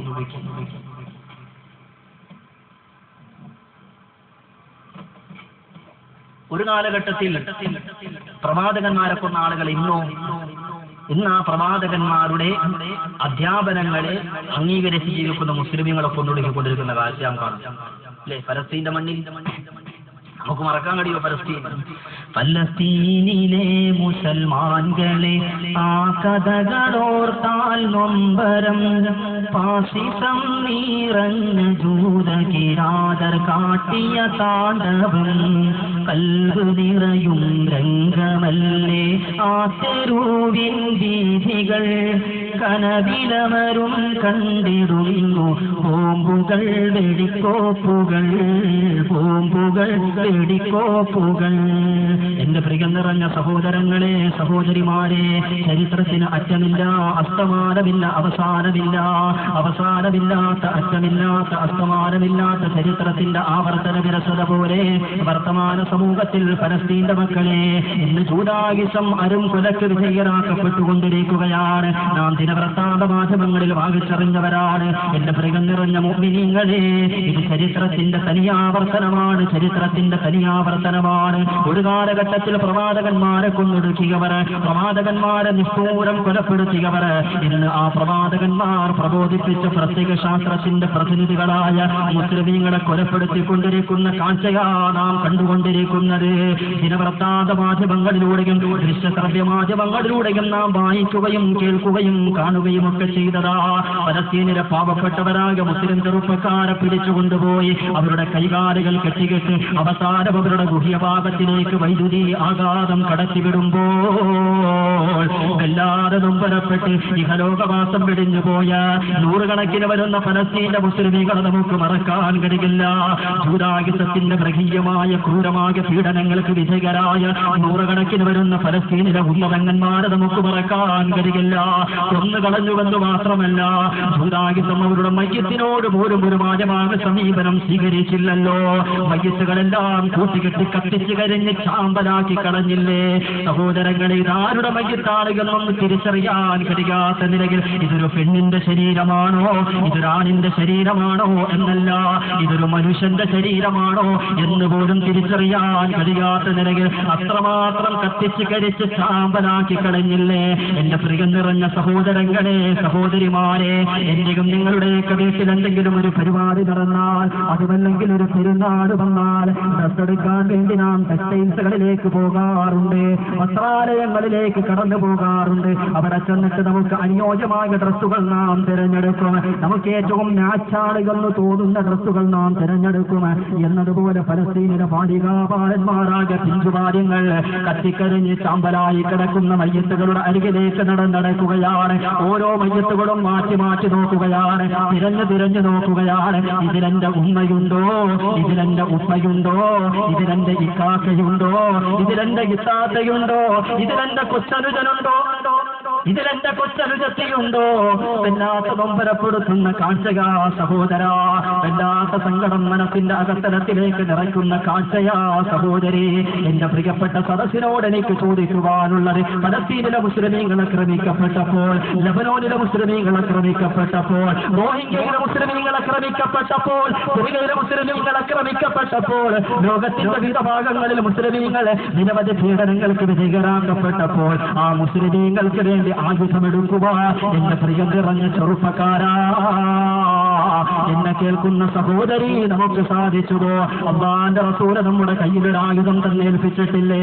ആ ആയുധം കൊണ്ടാ ബദറിന്റെ മക്കൾ വിജയിച്ചത്, ആ ആയുധം കൊണ്ടാ ഉഹുദിന്റെ മക്കൾ വിജയിച്ചത്, ആ ആയുധം കൊണ്ടാ ഖന്ദക്കിന്റെ മക്കൾ വിജയിച്ചത്, ആ ആയുധം കൊണ്ടാ തബൂക്കിന്റെ മക്കൾ വിജയിച്ചത്, ആ ആയുധം കൊണ്ടാ ഖൈബറിന്റെ മക്കൾ വിജയിച്ചത്, ആ ആയുധം കൊണ്ടാ സുൽത്താൻ സലാഹുദ്ദീൻ അയ്യൂബി പുരുഷപടയാളികളെ പരാജയപ്പെടുത്തിയത്, ആ ആയുധം കൊണ്ടാ മഹാരഥന്മാരായ സ്വഹാബത്തുൽ കിറാം ലോകത്തിന്റെ നിറകയിൽ വിശുദ്ധമായ ദീനുൽ ഇസ്ലാമിന്റെ വെള്ളിക്കൊടി പാറിപ്പറപ്പിച്ചത്. ആ ആയുധമേതെന്നറിയോ സഹോദരാ, സഹോദരി? അല്ലാഹുവിന്റെ റസൂൽ മുഹമ്മദ് മുസ്തഫ സല്ലല്ലാഹു അലൈഹി വസല്ലം നമ്മുടെ കയ്യിൽ തന്ന ആയുധമാണ്. അള്ളാന്റെ റസൂല് നമുക്ക് തന്ന ആയുധമാ. ആ ആയുധം ഏതെന്നറിയുമോ? ഹബീബായ തങ്ങൾ പറഞ്ഞു, അദ്ദുആഉ സിലാഹുൽ മുഅ്മിൻ. പ്രാർത്ഥന മുസ്ലിമിന്റെ ആയുധമാണ്. പ്രാർത്ഥന മുസ്ലിമിന്റെ ആയുധമാണ്. എത്ര വലിയ സൈനിക ശക്തികൾ എത്രമാത്രം ആയുധധാരികളാകി നിന്റെ മുമ്പിൽ വന്നാലും മുസ്ലിമേ, നിന്റെ ഏറ്റവും വലിയ ആയുധം, അവരോട് പോരാടുവാനുള്ള ഏറ്റവും വലിയ ആയുധം അത് പ്രാർത്ഥനയാണ്, പ്രാർത്ഥനയാണ്, പ്രാർത്ഥനയാണ് എന്ന് സയ്യിദുനാ മുഹമ്മദ് മുസ്തഫ. സഹോദരങ്ങളെ, വിനയപൂർവ്വം ഞാൻ ചോദിക്കുകയാ, പലസ്തീന്റെ മക്കൾക്ക് വേണ്ടി പ്രാർത്ഥിക്കാൻ, ലബനോന്റെ മക്കൾക്ക് വേണ്ടി പ്രാർത്ഥിക്കാൻ, റോഹിംഗ്യൻ മുസ്ലിമീങ്ങൾക്ക് വേണ്ടി പ്രാർത്ഥിക്കാൻ, സിറിയയിലെ മുസ്ലിമീങ്ങൾക്ക് വേണ്ടി പ്രാർത്ഥിക്കാൻ, ലോകത്തിന്റെ വിവിധ ഭാഗങ്ങളിൽ ആക്രമിക്കപ്പെടുന്ന, നിഷ്ഠൂരം കൊലപ്പെടുത്തപ്പെടുന്ന പാവപ്പെട്ട മുസ്ലിമീങ്ങൾക്ക് വേണ്ടി പ്രാർത്ഥിക്കാൻ നമുക്ക് സാധിച്ചുവോ? ഇറാഖിന്റെ മണ്ണിലും പലസ്തീന്റെ തെരുവീതികളിലും അഫ്ഗാനിസ്ഥാന്റെ മലമടക്കുകളിലും കൈവെട്ടി മുറിക്കപ്പെട്ട, കാലറുക്കപ്പെട്ട, ശിരസ് ഛേദിക്കപ്പെട്ട പാവപ്പെട്ടവരായ മുസ്ലിമീങ്ങളുടെ ചിത്രങ്ങൾ എടുത്തുകൊണ്ട് ഫേസ്ബുക്കിലൂടെയും വാട്സപ്പിലൂടെയും ഷെയർ ചെയ്തിട്ട് ലൈക്ക് വാങ്ങുന്ന മുസ്ലിം സഹോദരാ, പൊന്നുമോനെ, ഒരു വേളയെങ്കിലും അവർക്ക് സമാധാനം കൊടുക്കണേ റബ്ബേ എന്ന് പറയാൻ എന്റെ പ്രിയം നിറഞ്ഞ സഹോദരാ നിനക്ക് സാധിച്ചുവോ? അല്ലാഹുവേ, അവിടെ ആക്രമിക്കപ്പെടുന്നത് ഞങ്ങളുടെ സഹോദരന്മാരാണ് നാഥ. അവിടെ ക്രൂരമായി ബലാത്സംഗത്തിന് വിധേയരാക്കപ്പെടുന്നത് ഞങ്ങളുടെ സഹോദരിമാരാണ് അല്ലാഹ്. അവിടെ നിഷ്ഠൂരം കൊലപ്പെടുത്തപ്പെടുന്നത് ഞങ്ങളുടെ പിഞ്ചോപന മക്കളാണ് റഹ്മാനെ. അവരൊക്കെ നീ സമാധാനം കൊടുക്കണേ അല്ലാഹ്, ശാന്തി പ്രദാനിക്കണേ നാഥ എന്ന് പറഞ്ഞ് പ്രാർത്ഥിക്കാൻ എന്റെ പ്രിയം നിറഞ്ഞ സഹോദര, നിങ്ങൾക്ക് സാധിച്ചുവോ? എനിക്ക് സാധിച്ചുവോ? നമുക്ക് സാധിച്ചുവോ? നമുക്ക് എത്രയോ സമാധാന ജീവനം നയിക്കുന്നവരെ നമ്മുടെ മേത്തൂട്ടാരും കേരളം അല്ലേ? എത്രയോ സമാധാന ജീവനം നയിക്കുന്നവർ. നമ്മുടെയൊക്കെ ഒരു ധാർമ്മികമായ ഒരു ഉത്തരവാദിത്വം എന്ന് പറഞ്ഞാൽ ലോകത്ത് കഷ്ടപ്പാടുകളും ബുദ്ധിമുട്ടുകളും പ്രതിസന്ധികളും പ്രശ്നങ്ങളും പ്രയാസങ്ങളും അനുഭവിക്കുന്നു മുസ്ലിമീങ്ങൾക്ക് വേണ്ടി പ്രാർത്ഥിക്കുക എന്നതാണ്. അതുകൊണ്ട് എന്നെ കേൾക്കുന്ന മുഴുവൻ സഹോദരി സഹോദരന്മാരോടും എനിക്ക് ഉണർത്താനുള്ള നിങ്ങൾ തഹജ്ജുദ് നമസ്കാരാനന്തരം, അതുപോലെ തന്നെ മറ്റ് ഫർളാഹ് നമസ്കാരങ്ങൾക്ക് ശേഷമൊക്കെ നിങ്ങളുടെ പ്രൈവറ്റ് ആയിട്ടുള്ള കാര്യങ്ങൾ പറയുമ്പോൾ പടച്ചവനെ, ലോക മുസ്ലിമീങ്ങൾക്ക് സമാധാനം കൊടുക്കണേ റബ്ബേ എന്ന് പറഞ്ഞ് പ്രാർത്ഥിക്കാൻ നമ്മൾ തയ്യാറാകണം. നാളൊരു സുപ്രഭാതത്തിൽ നമുക്കും ഇങ്ങനെയുള്ള ഗതികേട് വരികയില്ല എന്ന് നമുക്ക് തീർത്ത് പറയാൻ പറ്റൂല. പറയാൻ പറ്റുമോ? ഫാസിസം നമ്മുടെ പള്ളി മിഹ്റാബ് വരെ എത്തുമ്പോൾ, അങ്ങനെ ഒരു കാലഘട്ടത്തിലേക്ക് കടന്നു വന്നപ്പോൾ നമുക്കൊരിക്കലും ഇവിടെ നിർഭയത്വമില്ല. എപ്പോ വേണമെങ്കിലും അത്തരത്തിലുള്ള ബുദ്ധിമുട്ട് നമുക്കും കടന്നു വരാം. അതിനെക്കുറിച്ച് ദീർഘമായി പറയുന്നില്ല. ആ പറയാൻ പാടില്ലാത്തൊരു പശ്ചാത്തലമാണ് എന്ന് മനസ്സിലാക്കിക്കൊണ്ട് ഞാൻ ദീർഘിച്ച് അതിലേക്ക് ഞാൻ പ്രവേശിക്കുന്നില്ല. അല്ലാഹു സുബ്ഹാനഹു വ തആല അവർക്കൊക്കെ നല്ല ബോധം നൽകി അനുഗ്രഹിക്കുമാറാകട്ടെ. അവർക്കൊക്കെ നല്ല ബോധം നൽകി അനുഗ്രഹിക്കുമാറാകട്ടെ. വർഗീയ കലാപങ്ങളെ തൊട്ട് നമ്മുടെ നാടിനെ പടച്ചുനമ്പുരാൻ എല്ലാ നിരക്കും കാത്തുരക്ഷിക്കുമാറാകട്ടെ.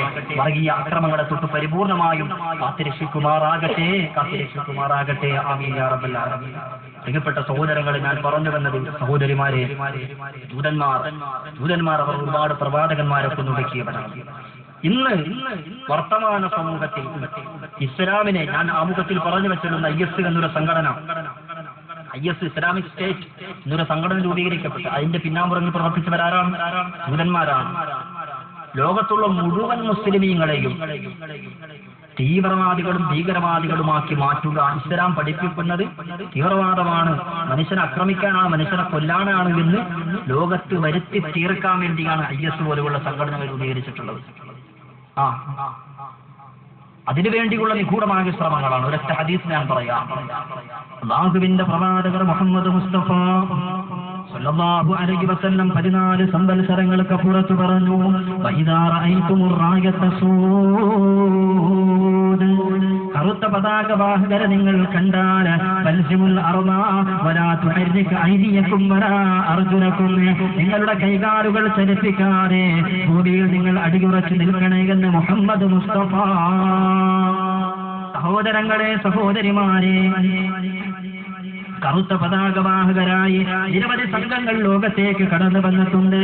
1985 രൂപീകൃതമായ താലിബാൻ അടക്കമുള്ള, 1995 രൂപീകൃതമായ അൽ ഖ്വയ്ദ അടക്കമുള്ള, 2002 രൂപീകൃതമായ ബോക്കോ ഹറം അടക്കമുള്ള സംഘടനകളെല്ലാം കറുത്ത പതാകവാഹകരാണ്, കറുത്ത പതാകയുടെ വക്താക്കളാണ്. അല്ലാഹുവിന്റെ റസൂൽ വീണ്ടും പറഞ്ഞു,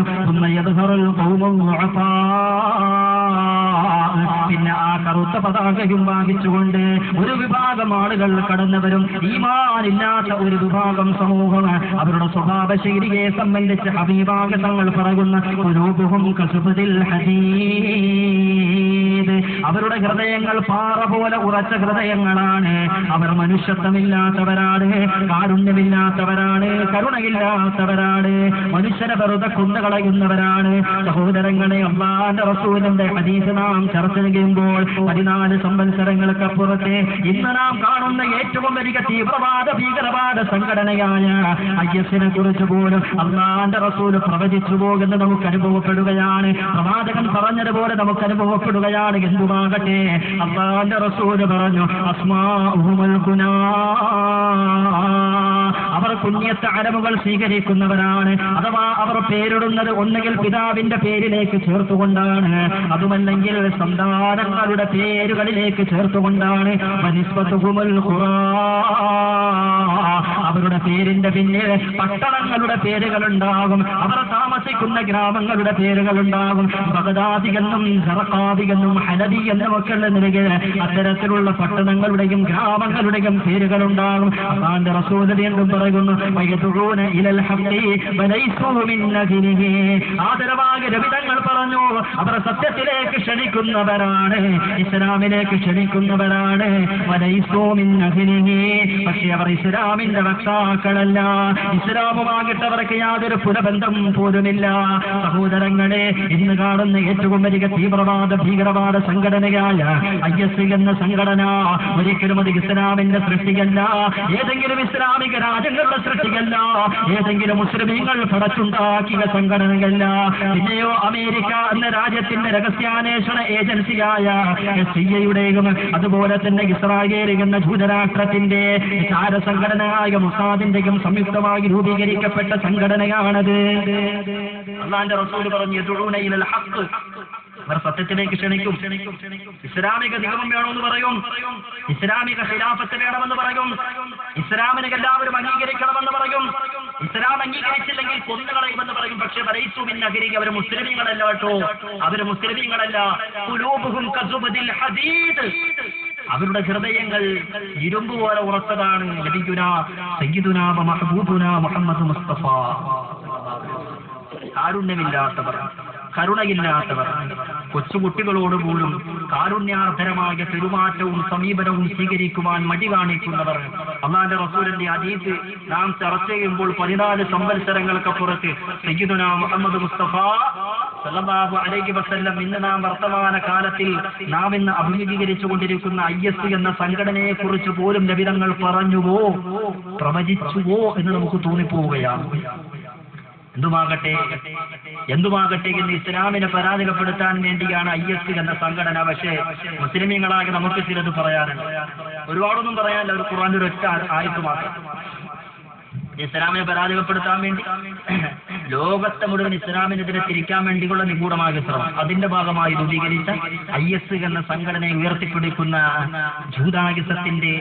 ജൂതായുസത്തിന്റെ പട്ടാളക്കാരനോട് നമുക്ക് പറയാനുള്ളത് വിശുദ്ധ ഖുർആന്റെ ഒരൊറ്റ ആയത്ത് മാത്രമാണ്. ഏതായത്ത്? അല്ലാഹുവിന്റെ ഖുർആൻ പറഞ്ഞു, വലില്ലാഹിൽ ഇസ്സത്തു വലിറസൂലിഹി വലിൽ മുഅ്മിനീൻ, ലോകത്തിന്റെ അണ്ടകളാകത്തിന്റെ അവസാനം കുറിക്കുന്ന നാൾ വരെ പ്രസ്റ്റീജ്, അഭിമാനം, ഇസ്സത്ത് അത് നിലനിൽക്കുന്നത് അല്ലാഹുവിനും അവന്റെ പ്രവാചകനിലുമാണ്. അല്ലാഹുവിനെയും അവന്റെ പ്രവാചകനെയും അകവഴിഞ്ഞ് അനുധാവനം ചെയ്യുന്ന മുസ്ലിമീങ്ങളിലുമാണ് എന്ന് അല്ലാഹുവിന്റെ വിശുദ്ധ ഖുർആൻ. പരാജയപ്പെടുത്താൻ കഴിയില്ല. ആരൊക്കെ ഇവിടെ എത്രയൊക്കെ പറഞ്ഞാലും, എത്രയൊക്കെ രാഷ്ട്രീയ ശക്തി ഉണ്ടെന്ന് പറഞ്ഞാലും, എത്രയൊക്കെ സാമുദായിക ഐക്യമുണ്ടെന്ന് പറഞ്ഞാലും പരാജയപ്പെടുത്താൻ കഴിയില്ല. വിശുദ്ധ ഖുർആന്റെ വാക്കാണ്. അല്ലാഹു തആല അനുഗ്രഹിക്കുമാറാകട്ടെ. ഈ ശക്തി പടച്ചോണ്ട് നിലനിർത്തി നൽകട്ടെ, ഇസ്സത്ത് നൽകി അനുഗ്രഹിക്കട്ടെ, അഖില ലോകാടിസ്ഥാനത്തിൽ ഐക്യം നൽകി അനുഗ്രഹിക്കട്ടെ. പ്രത്യേകിച്ച് ഇസ്ലാമിക രാഷ്ട്രങ്ങളുടെ ഇടയിൽ പടച്ചതമ്പുരാൻ വലിയ ഐക്യവും ഈമാൻ പ്രദാനിക്കുമാറാകട്ടെ. ആമീൻ യാ റബ്ബൽ ആലമീൻ. സഹോദരങ്ങളെ, നമ്മൾ പറഞ്ഞു വന്നത് ഒന്നാമത്തെ കാരണം നമ്മൾ പറഞ്ഞു ഈസാ അലൈഹി സ്വലാത്തു വസ്സലാം വരാനുള്ള. ഒന്നാമത്തെ കാരണം ഏതാ? ഉറങ്ങാണോ നിങ്ങള്? ഇപ്പൊ പണ്ടൊരു മൈതാരി വാദം പറയാൻ പോയില്ലോ, അറിയാം. പണ്ടൊരു മൈതാരി വാദം പറയാൻ പോയി, വാദപള്ളി തുടങ്ങി നരകത്തെ കുറിച്ച വാദം. പുള്ളിങ്ങനെ വാദം ഇങ്ങനെ നീട്ടി അടിക്കുകയാണ്. നരകത്തെ കുറിച്ച് പറഞ്ഞപ്പോൾ അറിയാണ്ട് കണ്ണൊക്കെ അങ്ങോട്ട് അടഞ്ഞുപോയി. കണ്ണടച്ച് 1 മണിക്കൂർ മൊയ്ലാനെ പറ്റി കണ്ണൂർ നോക്കിയപ്പോൾ ഒരു മനുഷ്യയില്ല കണ്ടില്ല. കസാര മാത്രം ഇങ്ങനെ ചൊമ്പും വെള്ളയും കസാര മാത്രം ഇങ്ങനെ വരുന്നു കിടക്കുന്നത്, വേറെ ആരുമില്ല. മൊയ്ലാരിങ്ങനെ നോക്കി ആരെങ്കിലും ഇരിക്കണ്ടോളാതെ നമ്മുടെ വാദമൊക്കെ നോക്കുമ്പോൾ ഒരു മനുഷ്യയില്ല. അവസാനം നോക്കി ദൂരെ മാറി ഒരാളിരിക്കണം. അപ്പൊ മൊയ്ലാർക്ക് സമാധാനം, പടച്ചോര എന്റെ വാതേക്കാൻ ഒരാളെങ്കിലും ഇരിക്കണ്ടല്ലോ, അൽഹംദുലില്ലാ, ഒരു സമാധാനം. അതിനൊരാളെങ്കിലും ഉണ്ടല്ലോ. മൊയ്ലാരിന്റെ വാത് നിർത്തിയിട്ട് എന്ത് ചെയ്ത് ആ മനുഷ്യന് വേണ്ടി അങ്ങോട്ട് ദ്വാ ചെയ്യാൻ പോയി. പടച്ചവനെ, എന്റെ വാത് കേൾക്കാൻ വന്ന എല്ലാ നാട്ടുകാരും തിരിഞ്ഞു പോയപ്പോഴും എന്റെ വാത് കേൾക്കാൻ ആഗ്രഹത്തോടെ അഭിലാഷത്തോടെ ഇരുന്ന ഈ സഹോദരനെ നീ പുറത്തു കൊടുക്കണേ അല്ലാ. സാമ്പത്തിക ഐക്യം നൽകണേ റഹ്മാനെ, എല്ലാ നിരക്കുള്ള പറക്കത്തും ചെയ്യണേ റഹ്മാൻ എന്ന് പറഞ്ഞത് 15 മിനിറ്റ് അങ്ങനെ പ്രാർത്ഥിച്ചു. അവസാനം അയാളെ എഴുന്നേറ്റിട്ട് പറഞ്ഞ എന്റെ പൊന്നാര മൊയ്ലാരെ, ഈ ദ്വാ ഒന്ന് നിർത്തിയിറങ്ങി മൈക്ക് സെറ്റും ഈ സാധനം എടുത്ത് വെല്ലോടത്തിലേക്ക് മാറ്റി വെച്ചിട്ട് എനിക്ക് എന്റെ പാട്ടിന് പോയി വീട്ടിൽ പോയി കിടന്ന് ഉറങ്ങാറ്. ആരാ അവിടെ ഇരുന്നത്? ആരാ ഇരുന്നത്? ആ പുള്ളിയല്ലട്ടെ, ആ പുള്ളിനെ പോലെയുള്ള വേറെ പുള്ളി. അപ്പൊ എന്തോ ആട്ടെ. അപ്പൊ ഒന്നാമത്തെ കാര്യം, ഈസാ അലൈഹി സ്വലാത്തു വസ്സലാം ഉമ്മത്ത് മുഹമ്മദിൽ അവതരിക്കാൻ ആഗ്രഹിച്ചു. രണ്ടാമത്തെ കാരണം എന്താ? ജൂതന്മാർക്ക് പകരം ചോദിക്കാൻ, അമ്മാരോട് മറുപടി പറയാൻ വേണ്ടിയാണ്. ഇന്ന് മുസ്ലിമുകളെ കൊന്നൊടുക്കിക്കൊണ്ടിരിക്കുന്ന ജൂതന്മാരുടെ ആണിക്കല്ലും അടിത്തറയും ഇറക്കാൻ വേണ്ടിയാണ് ഈസാ. മൂന്നാമത്തെ എന്നറിയോ? ഹാഫിദ് ഇബ്നു കസീർ റഹ്മത്തുള്ളാഹി അലൈഹി വിശുദ്ധ ഹദീസിന്റെ ആഴങ്ങളിൽ പഠനം നടത്തിയിട്ട് നമുക്ക് പഠിപ്പിച്ചു നൽകുന്നു. ഫയഖ്തുലുഹു ഖുറൂജു മസീഹു ദജ്ജാൽ ഫയഖ്തുലുഹു ഈസ ഇബ്നു മറിയം. ദജ്ജാലിനെ കൊല്ലാൻ വേണ്ടിയാണ് ഈസാ അലൈഹി സ്വലാത്തു വസ്സലാം കടന്നു വരുന്നത്. ദജ്ജാലിനെ വധിക്കാൻ വേണ്ടി അവരെ. ദജ്ജാൽ എപ്പോഴാ വരുന്നത്? ദജ്ജാൽ വരുന്നതിന് ഇവിടെ കുറെ അടയാളങ്ങൾ പ്രകടമാകണം. ഉദാഹരണം പറഞ്ഞാൽ ദജ്ജാൽ വരിക, ഈസാ നബി വരിക, മഹദി ഇമാം വരിക, ദാവത്തുൽ അർദ് വരിക, സൂര്യൻ പടിഞ്ഞാറ് ഉദിക്കുക. ഇതൊക്കെ എന്താണ്? ഖിയാമത്ത് നാളിന്റെ അടയാളമാണ്. എന്നതുപോലെ ദജ്ജാൽ വരാനും ഇവിടെ ചില അടയാളങ്ങൾ പ്രകടമാകണം. ഒന്നാമത്തെ അടയാളം, ദജ്ജാൽ വരാനുള്ള ഒന്നാമത്തെ അടയാളം എന്നറിയും, അശ്ലീലതകൾ വ്യാപിക്കും, ആഭാസങ്ങൾ പെരുകും, അധികരിക്കും. ചുരുക്കി പറഞ്ഞാൽ വ്യഭിചാരം സർവ്വവ്യാപിയായി മാറും. ഹബീബായ മുഹമ്മദ് മുസ്തഫ വ്യഭിചാരം അധികരിച്ച എന്താ കുഴപ്പം? വ്യഭിചാരം അധികരിച്ച ഒരു കുഴപ്പമുണ്ട്. ഇന്ന് സമൂഹം അതിന്റെ ഏറ്റവും വലിയ ആ കുഴപ്പമൊന്ന് അനുഭവിച്ചുകൊണ്ടിരിക്കാം. ഇന്ന് സമൂഹം വ്യഭിചാരം അധികരിച്ചത് മുഖാന്തരമുള്ള വലിയൊരു പ്രശ്നമെന്ന് അഭിമുഖീകരിക്കുകയും അനുഭവിക്കുകയും ചെയ്യാം. ആ പ്രശ്നം 14 സംവത്സരങ്ങൾക്കപ്പുറത്ത് നമ്മുടെ പ്രവാചകർ മുഹമ്മദ് മുജ്തബ സല്ലല്ലാഹു അലൈഹി വസല്ലം പറഞ്ഞതാണ്. വ്യഭിചാരം അധികരിച്ച ഒരു കുഴപ്പമുണ്ടാവും. കേട്ടോ ഒരു ഹദീസ്, അല്ലാഹുവിന്റെ പ്രവാചകൻ പറഞ്ഞു, വഇൻ തദ്ഹുരിൽ ഫാഹിഷതു ഫീ ഖൗമിൻ ഖദ് യഅലനൂ ബിഹാ ഇല്ലാ ഫശാ ഫീഹിം الطاعون والأوجاع التي لم تكن مضت في أسلافهم الذين مضوا. ഒരു സമൂഹത്തിൽ വ്യഭിചാരം അധികരിച്ചാൽ, ലൈംഗിക അരാധകത്വങ്ങൾ നരകതേറക്കുന്ന അവസ്ഥാവിശേഷം ഒരു സമൂഹത്തിലേക്ക് സംജാതമായാൽ ആ സമൂഹത്തിൽ മാരകമായ രോഗങ്ങൾ ഉത്ഭവിക്കുമെന്ന്, മാറാവ്യാധികൾ ഉണ്ടാകുമെന്ന് സയ്യിദുനാ മുഹമ്മദ് മുസ്തഫ. എന്റെ പ്രിയം നിറഞ്ഞ സഹോദരങ്ങളെ, എന്നെ ശ്രവിക്കുന്ന സഹോദരിമാരെ, ഇന്ന് വ്യഭിചാരം അധികരിച്ചു. എത്രത്തോളം എന്ന് ചോദിച്ചാൽ പല രാജ്യങ്ങളും എന്ന് വ്യഭിചരിക്കുവാനുള്ള ലൈസൻസ് വരെ അനുവദിച്ചുകൊണ്ടിരിക്കുകയാണ്, ലൈസൻസ് വരെ കൊടുത്തുകൊണ്ടിരിക്കുകയാണ്. ഇന്ന് വ്യഭിചാരിണികളായ പെണ്ണുങ്ങളെ ആക്ഷേപിക്കാൻ പാടില്ല. അവരും തൊഴിലാളികളാണ്. ലൈംഗിക തൊഴിലാളികളെന്ന് അപരനാമത്തിൽ അറിയപ്പെടുന്നവരാണ്. അല്ലാഹുവിന്റെ റസൂൽ 14 സംവത്സരങ്ങൾക്കപ്പുറത്ത് പറഞ്ഞു, വ്യഭിചാരം അധികരിച്ചാൽ മാരകമായ രോഗമുണ്ടാകും. മാരകമായ രോഗം കടന്നു വന്നില്ലേ? വൈദ്യശാസ്ത്രം പോലും പരാജയപ്പെട്ടു പോകുന്ന, വൈദ്യശാസ്ത്രത്തിന് മരുന്ന് കണ്ടുപിടിക്കാൻ കഴിയാത്ത എയ്ഡ്സ് എന്ന മാരകമായ രോഗം കടന്നു വന്നില്ലേ? അല്ലാഹുവിന്റെ റസൂൽ പറഞ്ഞത് സംഭവിക്കുകയാണ്. വ്യഭിചാരം അധികരിച്ചാൽ മാരകമായ രോഗങ്ങൾ ഉണ്ടാകുമെന്ന് 14 സംവത്സരങ്ങൾക്കപ്പുറത്ത് ആദരവായ പ്രവാചകർ മുഹമ്മദ് മുസ്തഫ സല്ലല്ലാഹു അലൈഹി വസല്ലം പറഞ്ഞിട്ട് ഹദീസ് അവസാനിപ്പിച്ചില്ല. അല്ലാഹുവിന്റെ റസൂൽ ആ രോഗത്തിന്റെ ഒരു പ്രത്യേകത കൂടി പറഞ്ഞു. ലം തകുൻ മറത് ഫീ അസ്റാഫിഹിം അല്ലദീന മദൂ. അങ്ങനെ നിങ്ങളുടെ സമൂഹത്തിലേക്ക് കടന്നു വരുന്ന ആ രോഗം അത് മുൻഗാമികൾക്കുണ്ടായിട്ടുള്ള രോഗമല്ല. സഹോദരങ്ങളെ, എയ്ഡ്സ് എന്ന രോഗം മുൻഗാമികൾക്കില്ല. 1980 അമേരിക്കയിലാണ് ലോകത്ത് ആദ്യമായി എയ്ഡ്സ് എന്ന രോഗം ഉത്ഭവിക്കുന്നത്. 1980 കഴിഞ്ഞ് ഏകദേശം 6 വർഷങ്ങൾക്ക് ശേഷം 1986 നമ്മുടെ രാജ്യത്തിന്റെ ഭാരതത്തിന്റെ വിവിധ പ്രദേശങ്ങളിൽ വിവിധ സ്ഥലങ്ങളിൽ അത്തരത്തിലുള്ള മാരകമായ രോഗം കടന്നു വരുന്നത്. 1986 കഴിഞ്ഞ് 87 കഴിഞ്ഞ് 88 വർഷത്തിലാണ് നമ്മുടെ സാംസ്കാരിക കേരളത്തിന്റെ അകത്തളം പോലും അത്തരത്തിലുള്ള മാരകമായ രോഗം അനുഭവിക്കുന്നത്, കടന്നു വരുന്നത്. അല്ലാഹുവിന്റെ ഹബീബ് പറഞ്ഞു, ലം തകുൻ മദത് ഫീ അസ്റാഫിഹിം അല്ലദീന മദൂ. അല്ലാഹുവിന്റെ റസൂൽ പറഞ്ഞു, വേണ്ടാത്ത പരിപാടിക്ക് നിങ്ങൾ പോയാൽ وإن تظهر الفاحشة في قوم فسيعلنوا بها إلا فشا فيهم الطاعون والأوجاع التي لم تكن مرت في أسرافهم الذين مضوا. വേണ്ടാത്ത പരിപാടിക്ക് നിങ്ങൾ പോയാൽ മാരകമായ രോഗം നിങ്ങൾക്കുണ്ടാകും, രോഗങ്ങളുണ്ടാകും. കടന്നു വന്നില്ല എയ്ഡ്സ് എന്ന രോഗം. അതാന്റെ റസൂൽ ആ രോഗത്തിന്റെ ഒരു പ്രത്യേകത കൂടി പറഞ്ഞു. ലം തകുൻ മറത് ഫീ അസ്റാഫിഹിം അല്ലദീന മദൂ. അത് മുൻഗാമികൾക്കുള്ള രോഗമല്ല. 1980 ആ രോഗം. ഏകദേശം 10-50 വർഷങ്ങൾക്ക് മുമ്പ്, അല്ലെങ്കിൽ 60-70 വർഷങ്ങൾക്ക് മുമ്പാണ് ആ രോഗം ഉടലെടുക്കുന്നത്. അമേരിക്കയിലാണ് 1980 അമേരിക്കയാണ് എല്ലാത്തിന്റെയും എല്ലാ പ്രശ്നങ്ങളും അമേരിക്കന്നാണല്ലോ. എല്ലാ പ്രശ്നങ്ങളും അമേരിക്കന്നാണ്. എല്ലാവരും ഇതും അമേരിക്കനാണ്. അതുകൊണ്ട് തന്നെ ചെറുപ്പത്തിൽ നമ്മുടെ അടുത്തേക്ക് എയ്ഡ്സിന്റെ ഫുൾഫോം വെച്ച് നമ്മൾ പറയുന്നത് സ്കൂളിൽ പഠിച്ചുകൊണ്ടിരുന്നു. എയ്ഡ്സിന്റെ ഫുൾഫോം ചുമ്മാ കളിതമാശയ്ക്ക് നമ്മൾ പറയും, അമേരിക്ക ഇന്ത്യക്ക് ദാനം ചെയ്ത സാധനം അല്ലേ, അങ്ങനെ പറയാറില്ല. യഥാർത്ഥത്തിൽ അക്യൂട്ട് ഇമ്മ്യൂൺ ഡെഫിഷ്യൻസി സിൻഡ്രോം എന്നാണ് അതിന്റെ ഫുൾ ഫോം. എങ്കിൽ കൂടി നമുക്കത് ചെറുപ്പത്തിൽ അറിയാമുള്ള അത് മറ്റൊരു കാര്യം. നമുക്കാകെ അറിയാവുന്ന ഫോം ഏതാണ്? അമേരിക്ക ഇന്ത്യക്ക് ദാനം ചെയ്ത സാധനം. അമേരിക്ക ഇന്ത്യക്ക് എന്നല്ല, ലോകത്തിന് ദാനം ചെയ്ത ഒരു സാധനം. അല്ലാഹു തആല അത്തരത്തിലുള്ള മാരകമായ രോഗങ്ങളെ കുറിച്ച് കാത്തുരക്ഷിക്കുമാറാകട്ടെ, നമ്മുടെ അധികാരെ കാക്കുമാറാകട്ടെ, മുസ്ലിം സമുദായത്തെ കാക്കുമാറാകട്ടെ. ആമീൻ യാ റബ്ബൽ ആലമീൻ. അപ്പൊ ഇങ്ങനെയുള്ള വ്യഭിചാരം പോലെയുള്ള പ്രശ്നങ്ങൾ ഉണ്ടായാൽ ഇങ്ങനെ മാരകമായ രോഗങ്ങൾ ഉണ്ടാകുന്നു. മാത്രമല്ല ദജ്ജാൽ വരുമെന്ന് സയ്യിദുനാ മുഹമ്മദ് മുസ്തഫ. ഒന്നാമത്തെ അടയാളം. രണ്ടാമത്തെ അടയാളം, മഹാരഥന്മാരായ പണ്ഡിതന്മാർ പഠിപ്പിക്കുന്നത് മുസ്ലിമീങ്ങളുടെ ഇടയിലുള്ള ഐക്യം നഷ്ടപ്പെട്ടു പോകും. ഐക്യം നഷ്ടപ്പെട്ടെങ്കിൽ നഷ്ടപ്പെട്ടെന്ന് പറയാ, ഇല്ലാന്ന് പറയാം. നഷ്ടപ്പെട്ടു. ഏറ്റവും കൂടുതൽ രാഷ്ട്രീയ സംഘടനകളുടെ ആർക്കാം? ഏറ്റവും കൂടുതൽ രാഷ്ട്രീയ സംഘടനകളുള്ളത് ആർക്കാം? ഏറ്റവും കൂടുതൽ സാമുദായിക സംഘടനകളുള്ള ആർക്കാം? ഏറ്റവും കൂടുതൽ അതിന് പോഷക സംഘടനകളുള്ള ആർക്കാം? സംഘടനകൾ നമുക്കാണ്. ഐക്യം നഷ്ടപ്പെട്ടു പോയി. ഒരു കാലഘട്ടത്തിൽ എന്നല്ല ഇന്നും നമ്മളെയൊക്കെ മറ്റു മതസ്ഥർ അഥവാ ഹൈന്ദവരും ക്രൈസ്തവരൊക്കെ വിളിക്കുന്നുണ്ട് കാക്കാമാരെന്നാണ്. ഇവിടെ അങ്ങനെ വിളിക്കാറുണ്ട്. കാക്കാമാരെന്ന് വിളിക്കാറുണ്ടോ? കാക്കാമാരുടെ പെരുന്നാളിൽ കാക്കാമാരുടെ പള്ളി, കാക്കാമാരുടെ പിള്ളേര് അങ്ങനെയൊക്കെ വിളിക്കാറില്ല കാക്കാമാര്. എന്തുകൊണ്ട് കാക്കാമാരെന്ന്? നമുക്കായിട്ട പേരല്ല, നമ്മളിട്ട പേരല്ല നമുക്ക്. പിന്നെ മറ്റു മതസ്ഥര് നമുക്ക് തന്ന പേരാണ്. കാക്കാമാരെന്ന് വിളിക്കാൻ കാരണം എന്താണെന്നറിയോ? കാക്ക എന്ന പക്ഷിയുണ്ടല്ല, കാക്ക.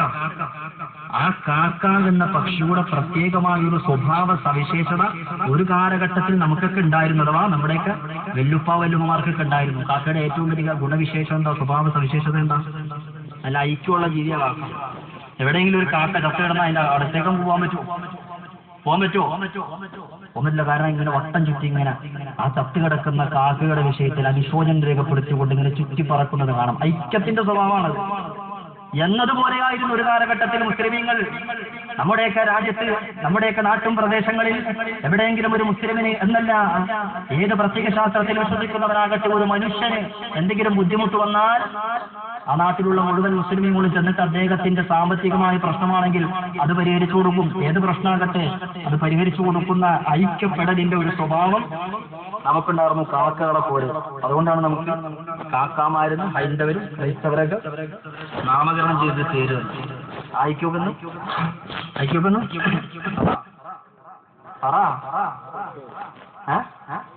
നഷ്ടപ്പെട്ടു. അല്ലാഹു തആല ഐക്യം നിലനിർത്തി നൽകുമാറാകട്ടെ. അത് വീണ്ടെടുക്കാനുള്ള തൗഫീഖ് നൽകുമാറാകട്ടെ. ആമീൻ യാ റബ്ബൽ ആലമീൻ. അപ്പൊ ഐക്യം നഷ്ടപ്പെടലും ദജ്ജാൽ വരാനുള്ള ഒരു കാരണം. അതുപോലെ തന്നെ മറ്റൊരു കാരണം, മറ്റു സമുദായക്കാരെ അനുകരിക്കുക. അനുകരിച്ചോടിയോ? പിള്ളേരോടൊക്കെ പണ്ട് ഉസ്താമാര് വാങ്ങു പറഞ്ഞു, പൊന്നുമക്കളെ ആ പാൻ്റൊക്കെ ഒരു പണി ആ കണ്ണങ്കാലിന്റെ മുകളിലോട്ട് കയറ്റിയെടുക്കുക, വൃത്തിയാക്കണ മുണ്ടൊക്കെ കണ്ണങ്കാലിന്റെ മുകളിലോട്ട് കയറ്റിയെടുക്കുക. പിള്ളേര് സമ്മതിച്ചില്ല. അതൊക്കെ ഔട്ട് ഓഫ് ഫാഷനാണ്. ഏതോ ഇംഗ്ലീഷുകാരൻ കണ്ണങ്കാലിന്റെ മുകളിലുള്ള പാൻറ് ധരിച്ചപ്പോ പിള്ളേരിപ്പോ ധരിച്ചില്ലേ? താടി വളർത്തുപോലെ നബിയുടെ സുന്നത്താണ്. പണ്ട് ആര് പറഞ്ഞു? ആരുമീങ്ങൾ വാങ്ങു പറഞ്ഞു, ഒന്ന് പോ മുസ്ലിയാരാ, അതൊക്കെ പഴഞ്ചൻ ഫാഷനാ, നമുക്ക് പറ്റൂല. അവസാനം എന്ത് ചെയ്തു? നിവിൻ പോളി താടി വളർത്തിയപ്പോൾ, ദുൽഖർ സൽമാൻ താടി വളർത്തിയപ്പോൾ, മമ്മൂട്ടിയും തൊട്ട് ഗോഡ് ഫാദർ അതിനകത്ത് വലിയ താടിയൊക്കെ വെച്ചുള്ള മുഗ്രം വന്നേക്കണം. താടി വളർത്തിയപ്പോൾ നമ്മുടെ പിള്ളേരെന്ത് ചെയ്ത് താടി വളർത്താൻ തുടങ്ങി. എന്നതുപോലെ മറ്റു സമുദായക്കാരുടെ ആ തരത്തിലുള്ള വസ്ത്രവേഷ വിധാനങ്ങളും ഒക്കെ നമ്മൾ പിൻപറ്റുന്നു. അതും ദജ്ജാൽ വരാൻ കാരണം. അതിപ്പോ എത്രത്തോളം എത്തിയെന്ന് വെച്ചാൽ നമ്മുടെ ചെറിയ പിള്ളേര് വരെ സിനിമയുടെ പിന്നാലെയാണ്. സിനിമയുടെ ഡയലോഗാണ് പിള്ളേരുടെ വായിൽ വരുക. അവിടെ ഒരു മദ്രസയില് 1ാം ക്ലാസ്സിൽ ഒരു പിള്ള പഠിക്കുന്നു, ഭയങ്കര കുറ്റക്കേട്, അന്യായ കുറ്റക്കേട്. എപ്പോ നോക്കിയാലും പിള്ളേരുടെ നേതൃത്വം ഇങ്ങനെ കയറിക്കൊണ്ടിരിക്കണം. അവസാനം ഒരു പിള്ള വന്നിട്ട് പരാതി പറഞ്ഞു ഉസ്താദിന്റെ അടുത്ത്. 1ാം ക്ലാസ്സിലെ പിള്ളേ ചിലപ്പോൾ ഒരു 4-5 വയസ്സ് കാണും. ഉസ്താദ് എന്നിട്ട് എന്ത് ചെയ്തു? വടിയെടുത്ത് ഒരു കീറാൻ കൊടുത്തു. ആരോടാ പിള്ളേരെ അടിച്ചത്? ഉടൻ തന്നെ പറഞ്ഞറിയുമോ? കബാലിടാ. കബാലി എന്ന് പറഞ്ഞ സിനിമ ഇറങ്ങിയില്ലേ? കബാലി. പിള്ളേർക്കറിയാമല്ലോ കബാലിടാ. ഉസ്താദിന്റെ അടുത്ത് പഠിപ്പിക്കണം. ഉസ്താദിന്റെ അടുത്ത് 10-15 വയസ്സുള്ള ഉസ്താദാണ്. അപ്പൊ തന്നെ ഉസ്താദ് വീണ്ടും ഒരു അടി വെച്ചു കൊടുത്തു.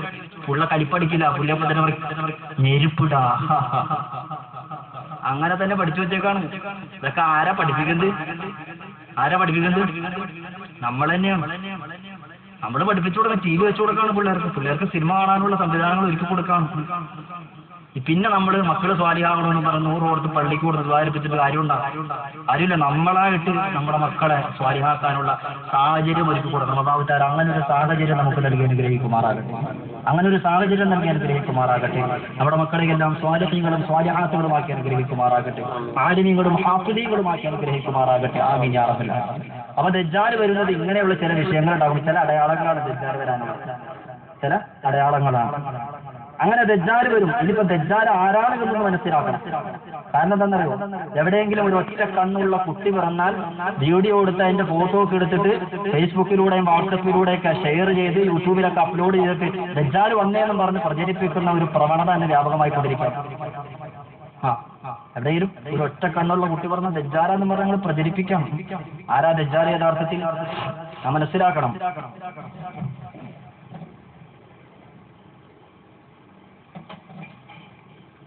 ഇന്ന് നാം അത്തരത്തിലുള്ള തെറ്റിദ്ധാരണയിൽ പെട്ടുപോകാൻ പാടില്ല. കാരണം എന്നറിയുമോ?